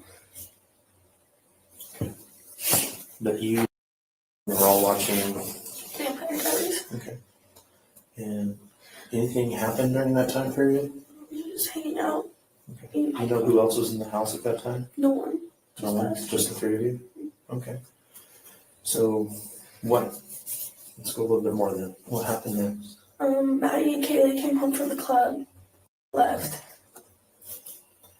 Maddie and who? Kaylee. Kaylee? Okay. And they got home from the club. You know what time that might have been? I think I told one of the cops that was talking to me at the house, like, better times. It's okay. I don't really remember right now. Maybe like 2 something, 1. So if you got home around 1, that would have put them getting Like home. 1:45, 2, something like that. So near bar break, if you had to guess. What? Like near bar break. What does that mean? Bars normally close at 2 o'clock here. Oh, yeah. They went to grab truck after, so. Okay. I don't know. Okay. What'd you do after that, after Maddie and Kaylee got home? We all hung out in Kaylee's room for a little. And then talked, and then Maddie and I took Murphy out to pee, the dog. And then I said I was going to go to bed because I was tired. And she said she was going to go to bed too. And then I went to my room. I was going to sleep. And she came and knocked and asked if I had Murphy. And I said no. And then I went to bed. Okay. So what time did you think you took Murphy out? Like 3 to 30. 2:30 to 3? Yeah. Okay. And where do you normally take Murphy to go to the bathroom? Just to the back door in the kitchen. So which one is 1122? So if I'm coming up King Road off of Taylor, It's the big white house. all the way at the very top on the right? Well, it's technically on Queen, but the address is King. Okay. So is it the one that's tucked back as you're going up to 500 Clean Road? Those big apartments? It's kind of tucked back just a little bit? Mm-hmm. Okay. So you normally go out the back deck then? Yeah. Okay. All right. I know how Cheshire then. Okay. So you go there. You and Maddie take the dog out. Mm-hmm. Then how long do you think that took? I was out there for maybe like 10 seconds. Okay.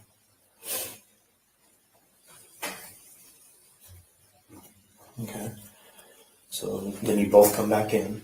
So you and Maddie both I come came back in in. before she did. Okay. Did Maddie still have the dog then? Yes, I think so. So you went out for a little bit, came back in. Do you know what time Maddie came back in? Mm-hmm. And you went straight to bed when you came back in? Mm-hmm. Okay. How long after you went to bed do you think Maddie came in? Actually, I came in, grabbed some chips, went to my room, and watched the show for a little, and then I went to bed. What were you watching? It's called Baby Daddy. Okay. How long do you think you watched it? Maybe like 30 minutes. So one episode maybe? Yeah. Okay. Or like a half. Okay. And did Maddie come in during that show or after? She just knocked on my door, I think, during and asked if I had Murphy, and I said no. Okay. This part didn't make sense to me. I will say that. The losing Murphy after they brought him out? Yeah, this part didn't make sense to me. Why would, if she went into the house ahead of Maddie, then presumably Maddie was still with the dog, which she just said she was.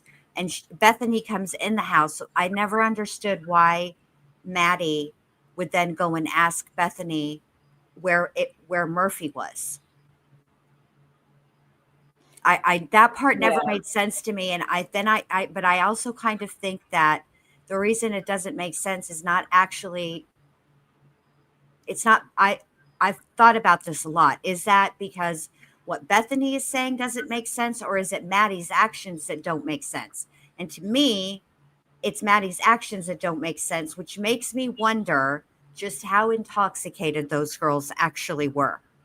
Like, did she not remember bringing Murphy upstairs, and then she's, getting ready for bed or whatever, and she's like, did I let the dog out? And so then she goes and asks Bethany, because that's who she remembers being with. Yeah. You know what I mean? Yeah, I could definitely see like a lot of like confusion, fumbling around the house, you know what I mean? Like with the dog too, adding more chaos to like, so when Bethany came back in, did she go right to her room and go to bed, or did she say that she watched that show for 30 minutes? So she went and got some chips, and then she turned on Baby Daddy, and she probably watched, she said, like about half of the show before she fell asleep. And at some point in between that is when, to me, this is the way I interpret it, is that Maddie then came and knocked on her door and asked her, did she have Murphy? She said she knocked. Did I miss that part? Yeah, she said she knocked. Okay, I heard it right. See, I'll gaslight myself and be like, did I actually hear that? What I, so. Yeah, I agree, Johnny. And on the body cam footage, the dog was silent too. I think it's also weird too, like this whole, like the dog getting lost. It's sort of like, I don't know. I'm going to tell you what it's. Go ahead. You say what you're going to say. Sorry, Amber. I didn't mean to. No, you're fine. I'm trying to think of the word, like just kind of eerie that there was something kind of like out of like norm, like they couldn't find Murphy again. You know what I mean? It was right. Like all these things that were happening right before. It's just kind of like, was Murphy like on edge for any certain reason? You know what I mean? Right. Exactly. It does make you wonder, but I'll say this.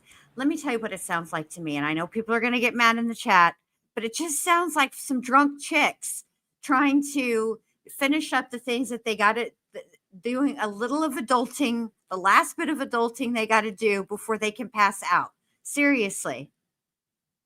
That's what it sounds like to me. That's really what it sounds like to me. And I've had those nights where I've been overserved and I'm like, did I let the dog out? And honestly, there's been nights where I've been overserved and I left the downstairs. So one of my first apartments, we lived above the landlord's like business.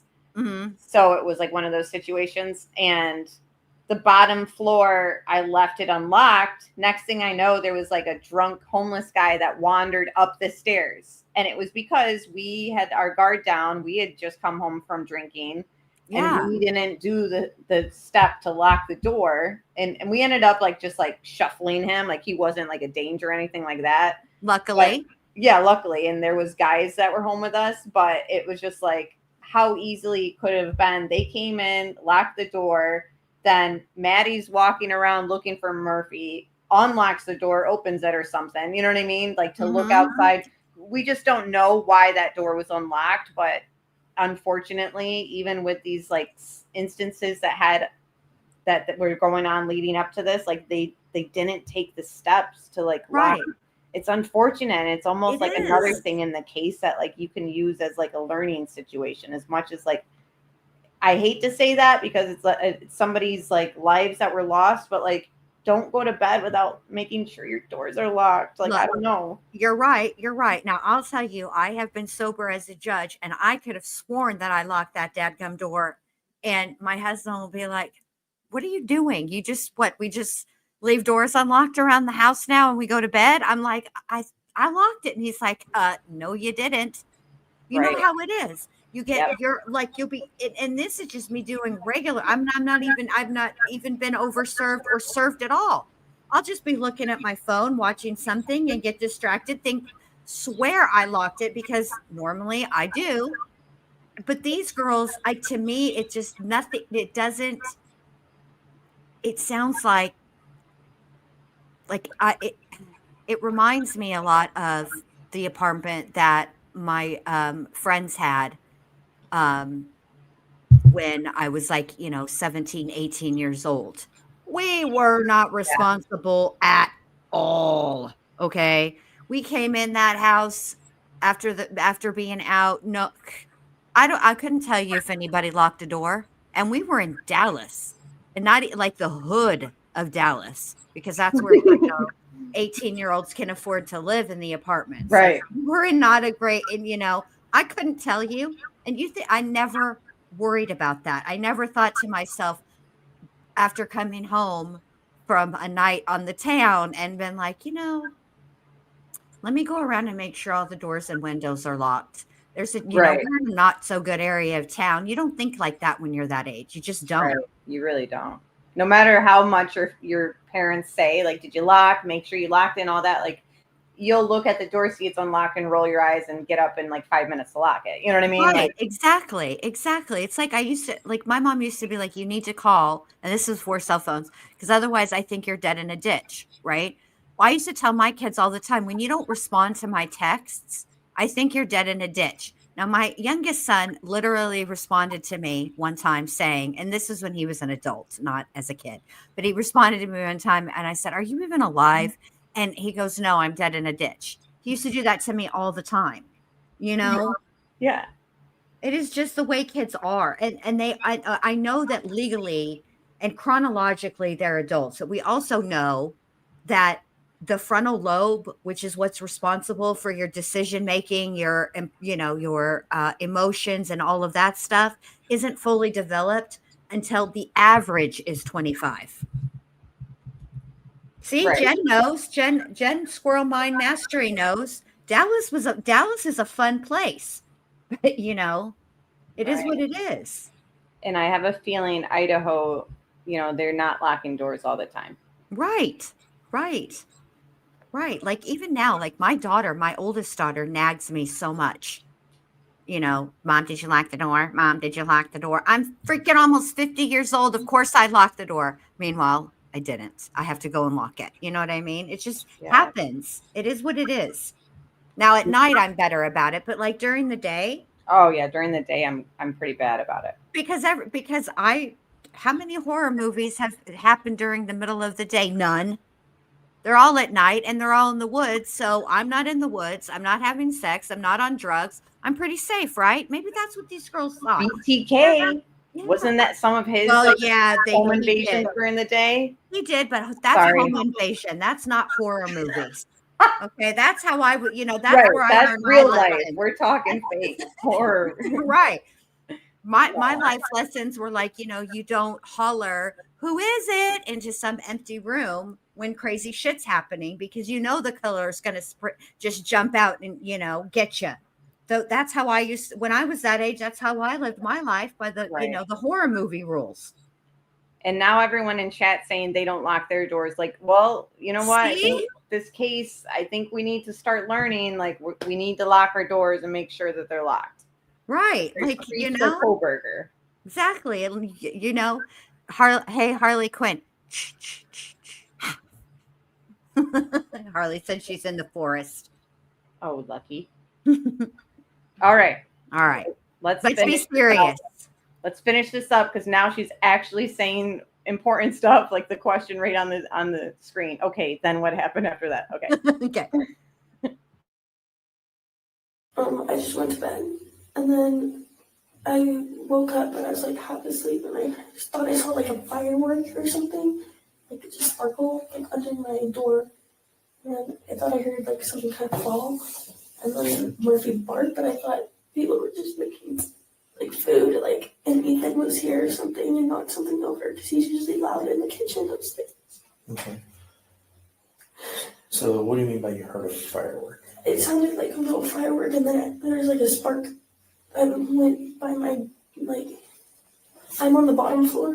Okay. And so it kind of looked like it came down there, but I don't know.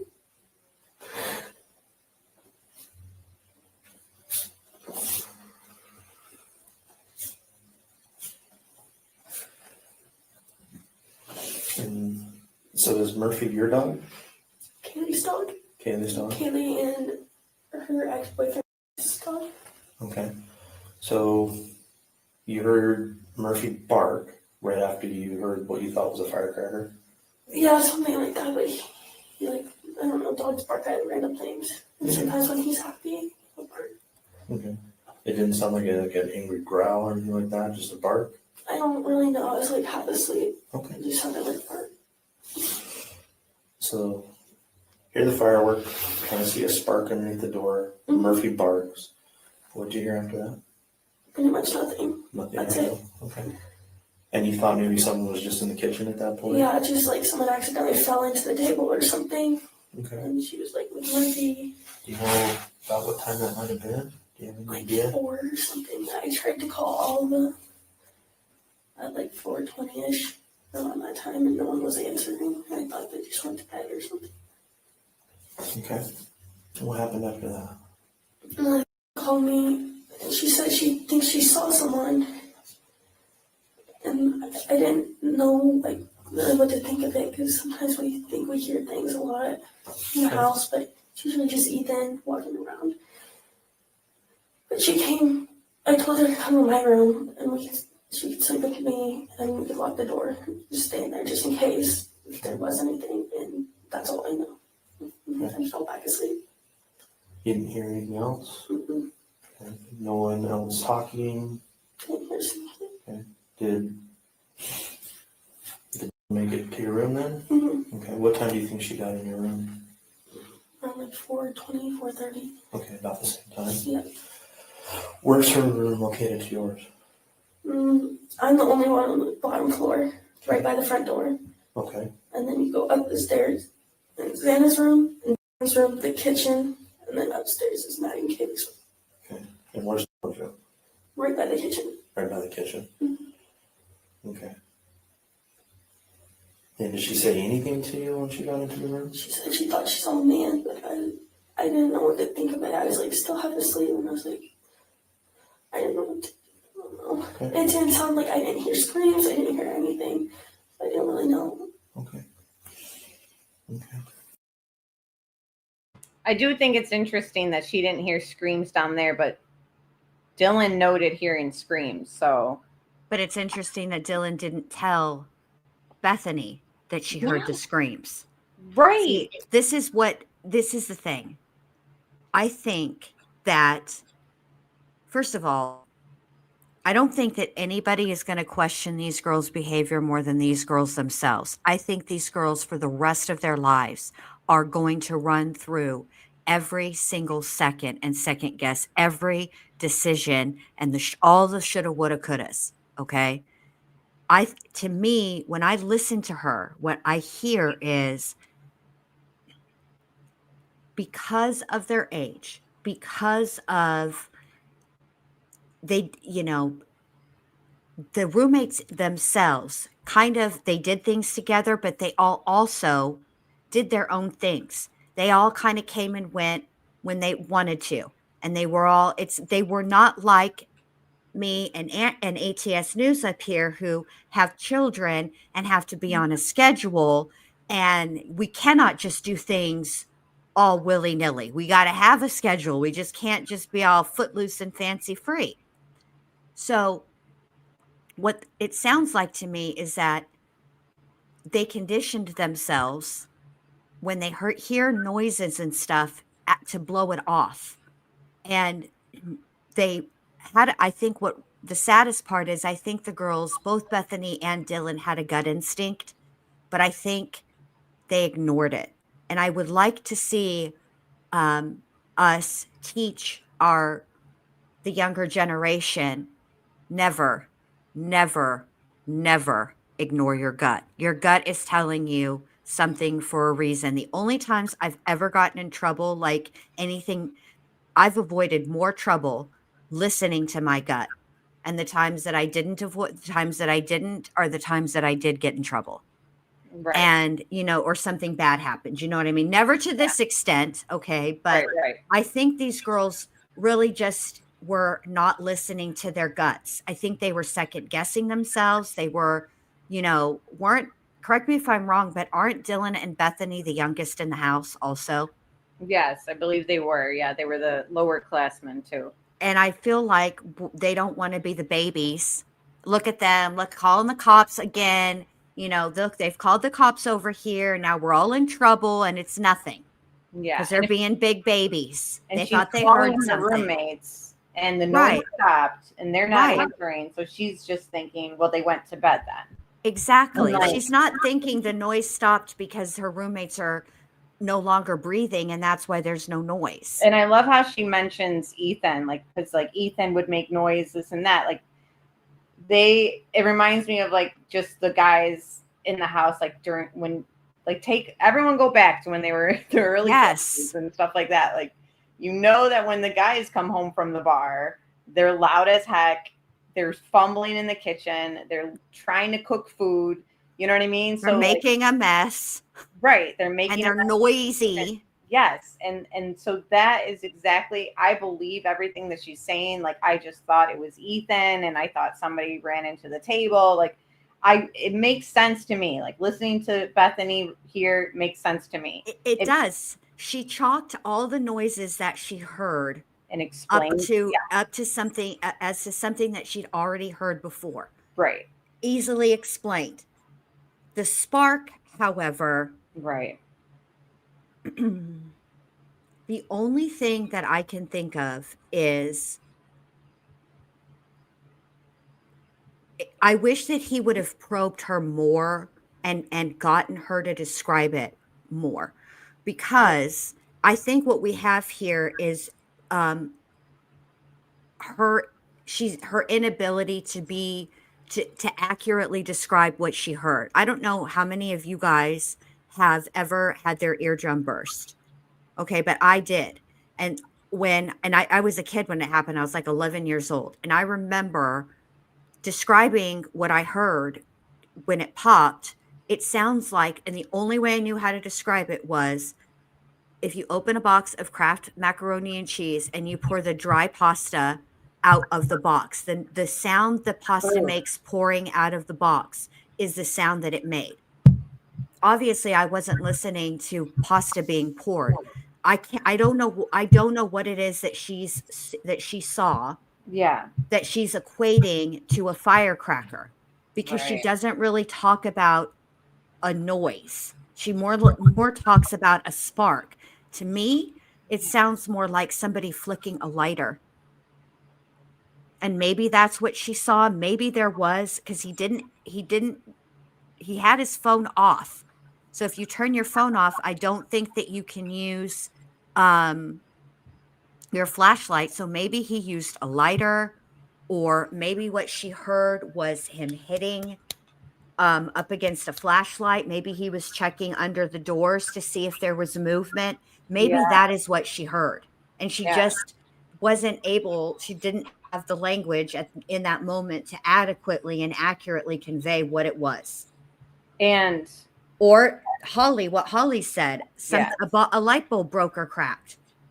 Yeah. Like, imagine there's a scuffle going on. You guys ever knocked over a lamp? Right. Exactly. Maybe when Brian was leaving the house, there was a light on, and maybe he knocked a lamp over, and that's what she saw.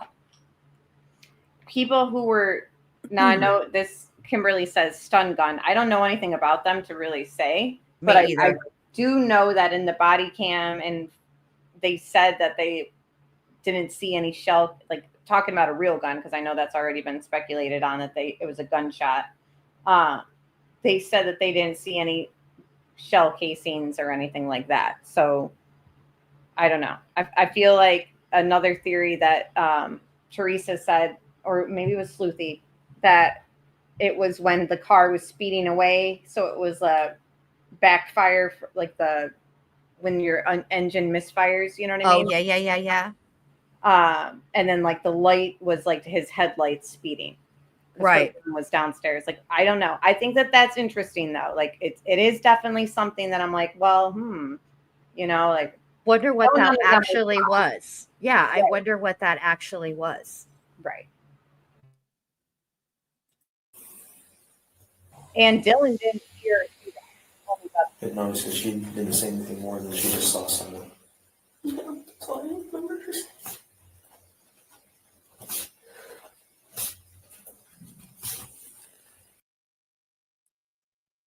I do have to say, I do think it's interesting, like you said, that Bethany didn't say that she heard screaming to her. Dylan didn't tell Bethany she heard screaming, and Dylan didn't say that she saw Xana laying on her back so far. Right. Where are we there? Like, where did that come from? Where did that come from, Amber? Who said that Dylan, did Dylan say she saw them lying? Okay, so Dylan said that. Yeah. Okay. I got it now. All right.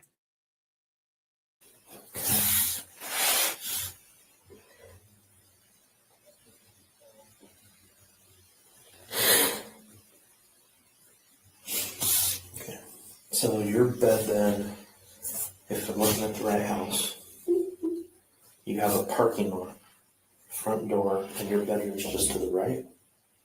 Okay. And that's where you slept from by the time you finally got into your room around 4-ish or so. Actually, before that. So like 3 something. Yeah. So you were in there sleeping. Okay. Dylan got to your room maybe somewhere around 4:20-ish, but Dylan was already home at that point. You knew that Maddie and Kaylee were home. Do you know when anyone else in the house got home? I don't know when Xana or Ethan got home. I didn't hear them come in or anything. Okay. And the last time you saw Xana and Ethan was at the Sigma guys. Okay.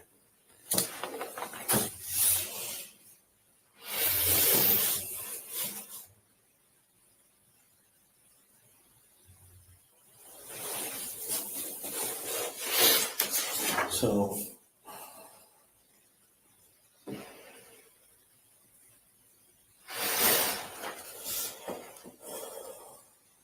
did you see anything weird at the party there at this? Just normal. Okay. And seems how the way that they're set up, where everyone hanging out primarily up in the main common room area, where most people hanging out in individual rooms and stuff like that. It was a little bit of a mixture. At first, it was in the like apartments, and then it was the main room. Okay. And then as I was leaving, I wanted to grab a backpack from our friend's room, and Xana and Ethan were sitting on the couch just listening to music. Okay. And that was up in the main room, or that was in some? That was in an apartment. That was in an apartment? Okay. Did you hear of anything that happened to anybody? Was there anyone strange or odd hanging around the party? Okay. Do you know of anybody in your house that has an issue with anyone? Any ex-boyfriends? Anything like that? All their ex-boyfriends were really nice, and they still were good friends. Okay. Have you ever had any of your roommates complain about anyone stalking them? Once though, Kaylee said when everyone was like gone, me and were at the sorority house for a meeting, and it was only Kaylee, and she was taking Murphy out to pee. This was a while ago, and she said she swears she saw someone staring at her while she was taking the dog out to pee from the Remember backyard. how long ago that was?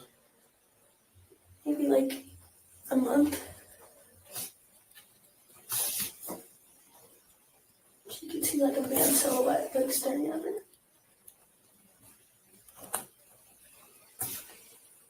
You think it was about a month ago?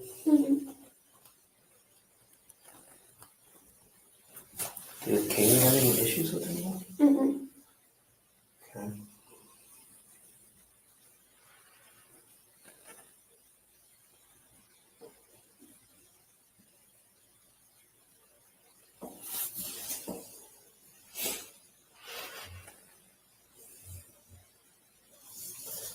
None of them have made any comments or statements of anyone trying to come onto them or anything like that.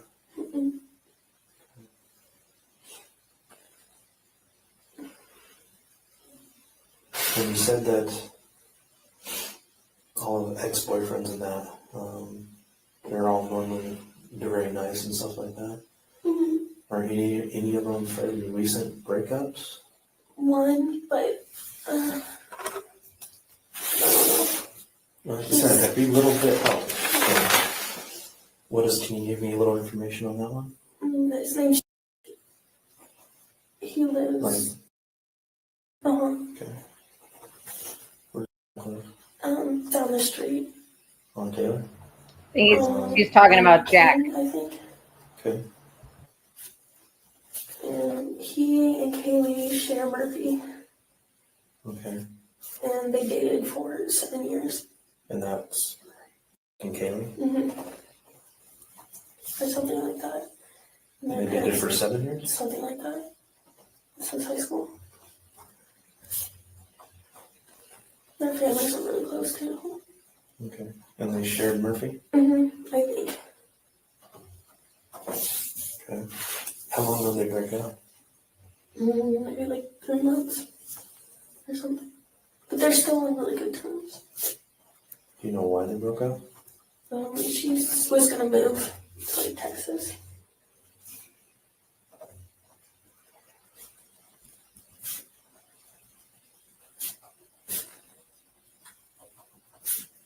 Where's Kaylee from?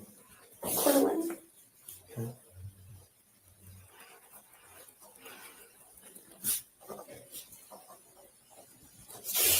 Where is from? Portland. Okay. Okay. You said that they're still on good terms, they still talk to each other? Yeah. Okay. Has Kaylee been seeing anyone else lately?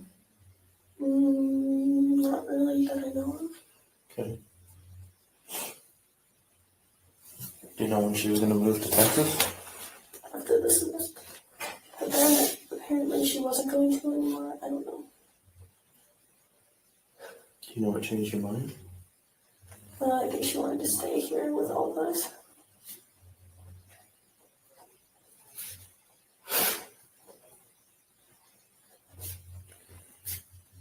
Okay.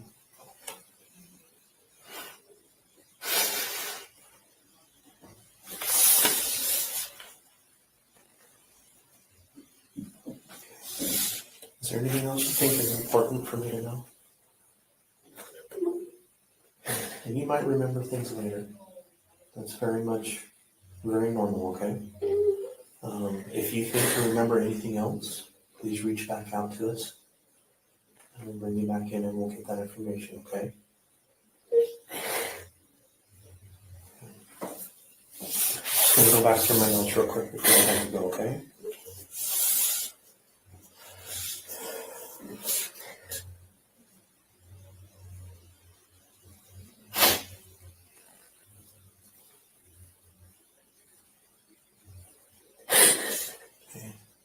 And you don't remember Kaylee's last name? Gonzalez. Gonzalez? Yeah, Gonzalez. Okay, can you spell it for me? I don't know what it's called. Oh, I'm sorry. No, you're good. Okay. Okay.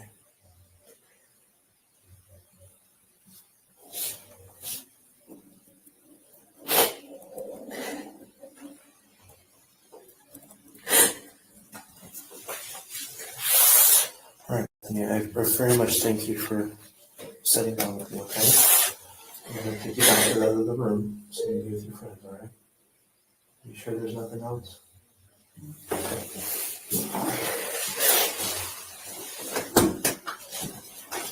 Okay, so that's it. A pretty hard. What's her little heart in that orange or in that yellow little hoodie? The way that it was blurred out, she looked like the little boy from It, the one with the boat. Oh God, what's the little brother's name? That's too scary for me. Not Bill, but Bill's little brother. That's who she reminded me of. All blurred out in the yellow hoodie. Yes, that's what it reminded me of. Poor little, she just, I don't know. I know that to me, what it sounded like when people are like with her emotion, she sounded emotional the whole way through. As she was sniffling, I could hear her. But I what agree. it sounded like to me is that she took what that officer said seriously, like any little detail helps. So she tried to keep it together as best she could to get him the information that he was asking her. That's it. And then when she was done, she started crying again. And even the cop told her, you might remember things later. And if you do, that's okay. Come back and tell me. Because this is not her only interview, isn't it? She was interviewed, and so was Bethany. So I'd be curious about those interviews. How can we say that there's a conflict in what they're saying if we haven't even heard those interviews yet? I don't know. Right. The only conflicts that I've seen thus far, as we wrap it up, I'll just kind of say is like the PCA statements and Dylan's statements in the body cam weren't 100%. Now, like they didn't quote her. like 100% accurately, or Yeah, and like it's Dylan hard for me to watch described- Dylan. So I need to go back and watch her. It's just hard. I feel It bad is, for her. and like we just were like not understand, and I still don't understand it either. So our like raw reaction was just very much like this. Very makes raw. sense. Yeah, and like in Yeah. the PCA, they have her opening her door like 3 times. In her verbal statement and the body cam, it wasn't 3 times, and it was just like little things like that. And again, it goes back to Bill Thompson should have done more to kind of protect the innocent victims Well, in this case. This is true. This is true. But also, Bill Thompson would not have been the one writing the warrants. And if I Right. understood correctly, which the probable cause affidavit is what they used to get the arrest warrant for Brian Kohberger. So he wouldn't, but the way that I understood it is that the person who wrote the PCA had help from the FBI. Not that the FBI wrote it, but Yeah, because they had all that cast information too. yeah. So I'm thinking, okay, I think what we have, and this is really unfortunate. And again, this is something that would have been like fleshed out during a trial. What we have is the GED of PCAs. It's a good enough diploma. It was a good enough PCA to get what they wanted to get without giving away too much. That's what a PCA really is. I just, I wish that somebody would have thought ahead at because by the time the probable cause affidavit was written, the public interest in this case was already huge. And I just wish that somebody would have taken that into consideration and done a little something to protect the girls. I think where Bill Thompson did protect Dylan and Bethany was in, rather than having a probable cause hearing, and what he ended up going for was a true bill, a grand jury indictment, rather than a hearing, because at a hearing, that would have been available to the public, not just to watch, but after the fact. You can order those transcripts. You can request those transcripts. They're part of the public record. And Dylan and Bethany's testimony would have been out there for the entire public. And I think he thought that was going to be enough. I don't think he ever imagined, and maybe he's learned, the public interest in this case. And maybe it will help. Well, I think, isn't he pretty close to retiring? But Yeah. maybe the next one down the line will be cognizant of this. Like, did you watch Georgia Kappelman's interview after Donna Adelson was found guilty? No. Just watch it, and then we'll talk about how she handled it. Because the question of, yes, they asked her the perfunctory questions, how does it feel, blah, blah, blah, blah, blah, right? But the question everybody wanted answers to was, is Wendy next? Yeah, I've seen that everywhere. Yeah, and the way that she handled it comes from experience. I've seen it before, but watching Georgia Kappelman try Sigfredo Garcia is very different than watching the Georgia Kappelman that tried Donna Adelson, and it's the type of thing that only comes with experience. So, but Bill Thompson should know better. I don't think he should have, but you don't know what you don't know. I wish that he would have. He does bear responsibility when you look some at of this. Yes, he does. Steve Gunkelv is junior. I don't know if he's an actual junior, because you have to have like your entire name match. But the son, Steve, right, like highlighted like some of the other cases that Bill Thompson has like handled, and like those were handled poorly as well. And like one of them was actually also tied. He was a student at Idaho University. So it's just like it's very interesting to see, like, Bill Thompson has sort of like a history of kind of brushing things under the rug, like when it's tied to the university and right, getting that, just from what like other cases they've kind of touched on. Right. Again, he was prosecutor for a long time. Like, I'm sure he's done a lot of good. I'm sure he's put away people and gotten justice for the victims. But it's noteworthy to me that, like, even this Goncalves family has, like, said, like, you know, we don't feel like we have justice for our daughter. And, like, yes, there are 4 families and 4 victims. It's very hard to please every single one of them. But I still think it's, like, valid to kind of hear the Goncalves, like, side of things, because, like, oh yeah, like, I wanted to go through Nancy Grace's interview with them because I haven't watched it fully, but, like, I wanted to watch this Bethany Funk thing. Like, there's just so much to kind of wrap my head around with this case. So I appreciate you coming on with me. Absolutely, absolutely, Tina. For me, this is where I'm at with it. Okay, just right now, and I like to put this out there to anybody who is not familiar with my brand. I take a wait and see approach on everything.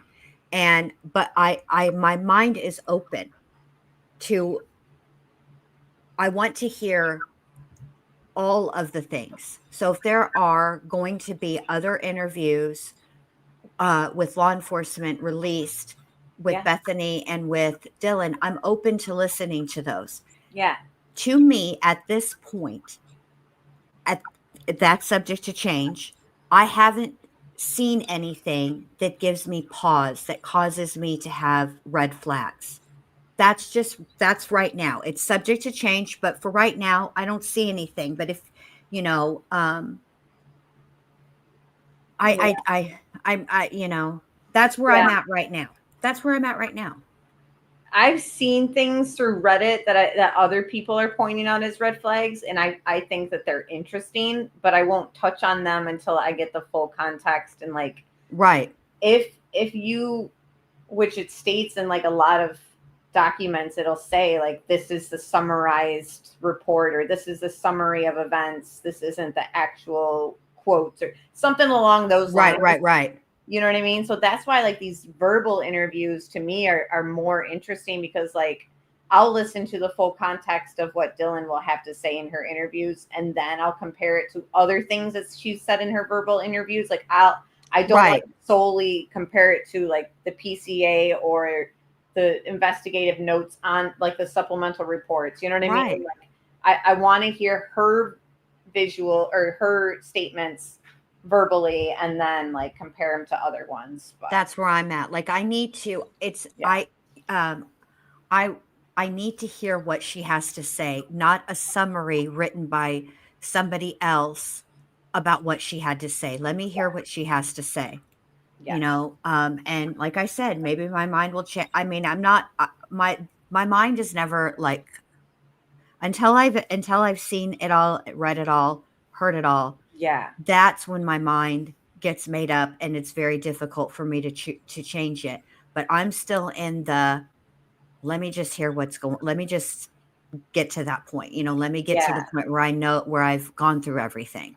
Right. And myself, I don't want to be told. Chat wants to come along for the ride for how we go through the case, like, on our channels, then hop on, come on in and go down the rabbit hole with us. But don't get frustrated because we're not thinking that there's, like, red flags that, like, you think are red flags. Like, just give us a minute. Like, we nobody has seen everything yet. There's not one person out here, even though 2020 is putting out new images of Kohberger, nobody has been given every single thing in this case yet.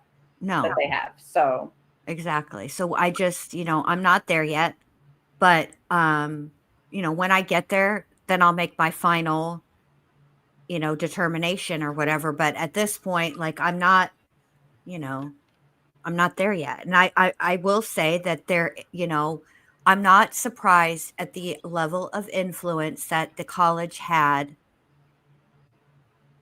in this situation. That this is not that uncommon. It doesn't make it right. I'm just saying I mean, I'm not surprised about it. Right. This happens frequently in college towns. Literally, I've seen it in my own. Not where I'm at right now, but Syracuse University. I lived in Syracuse my whole life. I've seen things that they brush under the rug or that they put out in the local news because it's a nice campus. You know what I mean?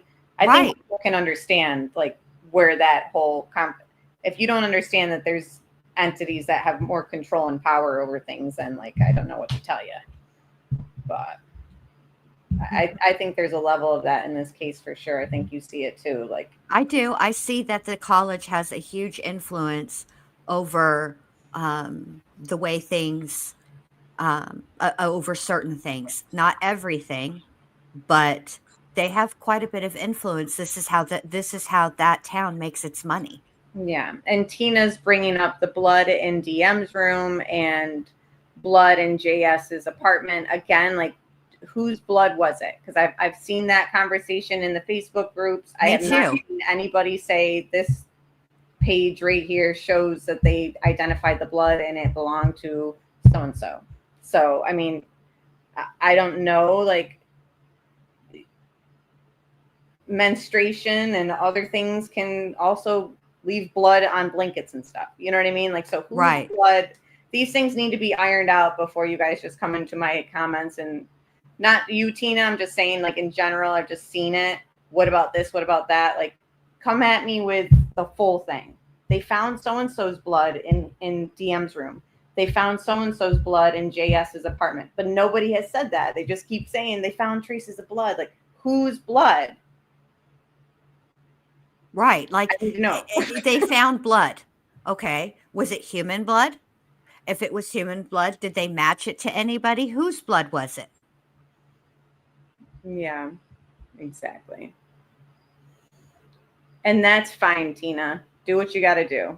I don't think you were here for the whole conversation in the beginning of the chat, but I pretty much said my guests are my friends. Take it or leave it. You don't have to like announce your departure either. So if you got to go, then you got to go. But either way, I appreciate you, Jen, coming on with me. Criminality got tied up. Hopefully she can come on another time. I'd love Allie to come on with us too. And yeah, like just, well, I'm going to keep digging.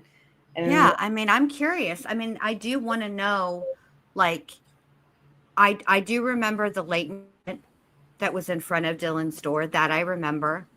Right. Yeah. In the hallway in front of, yeah. So, but did they, but we don't, that's all we know. There was a latent print. Okay.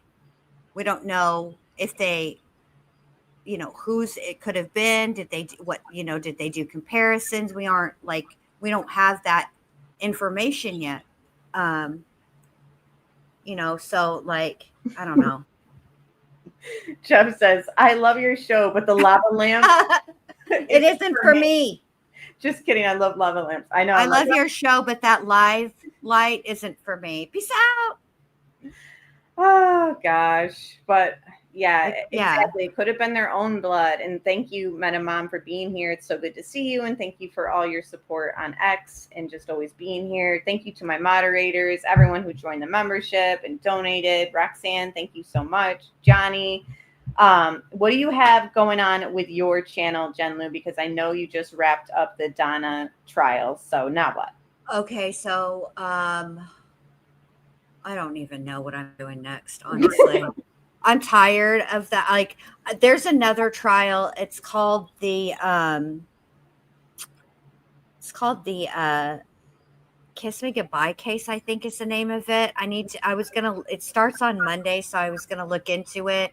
I like to know what a case is about, but I don't want to know like all the things in certain cases, because sometimes I like to see what develops from a trial.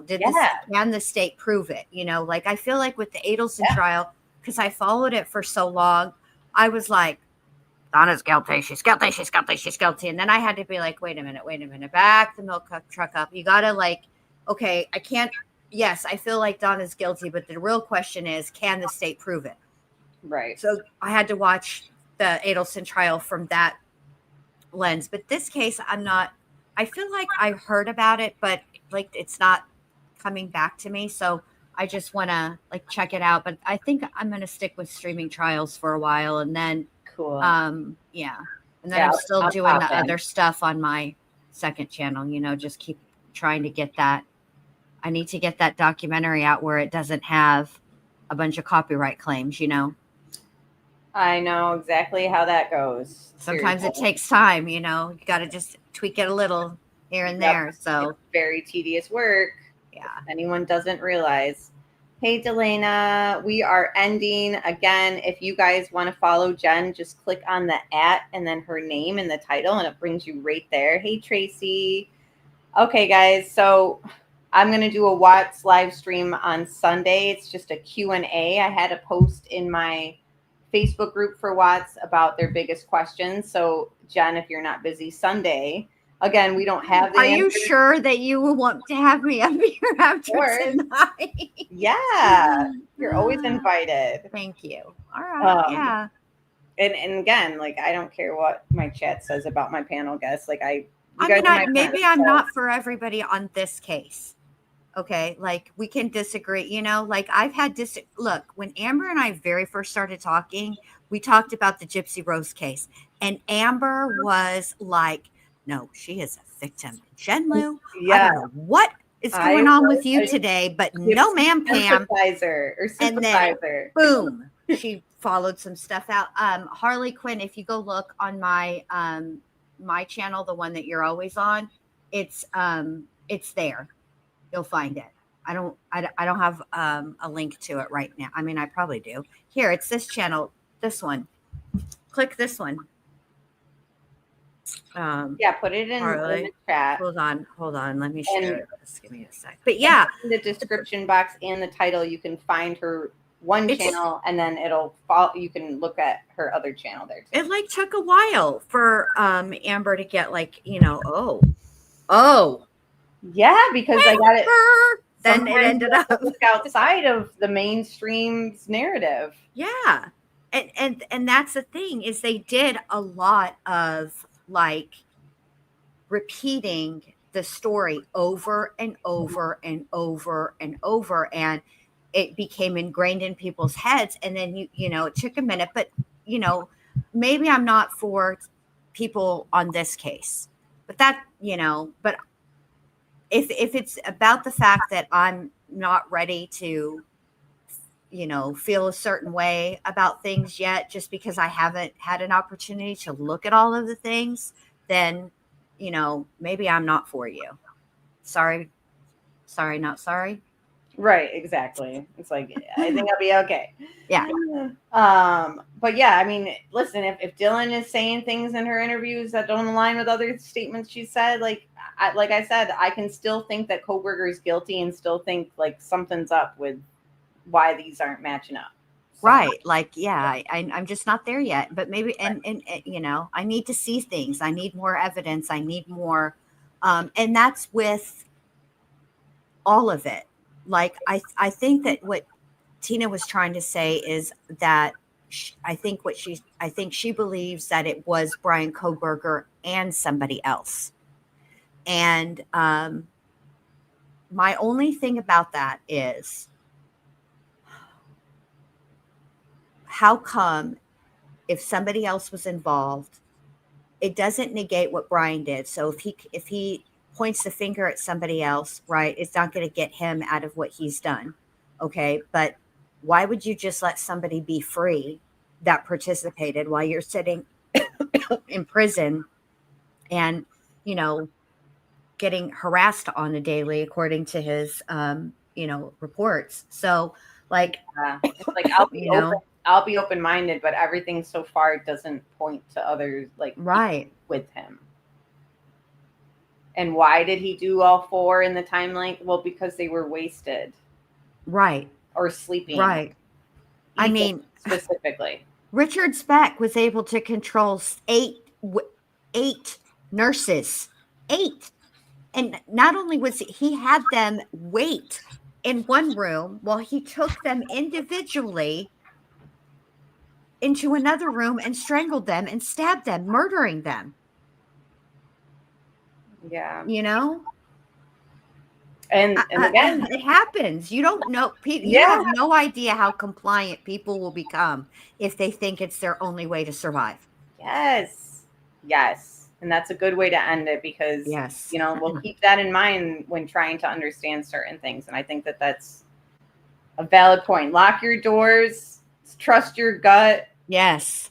Call the cops, even if you think you're going to get in trouble if you have drugs on you. I feel like They that's won't. You won't be in trouble for that. If you're the victim of a crime, they're not going to pinch you for a little bit of, personal use. Okay? Promise. Exactly. So, all right, guys, join me Sunday night for the Watts discussion. And then next week, we'll do another deep dive into Kohberger. Thank you for having me, Amber. And thank you to everybody in the chat. I appreciate it. You guys were great.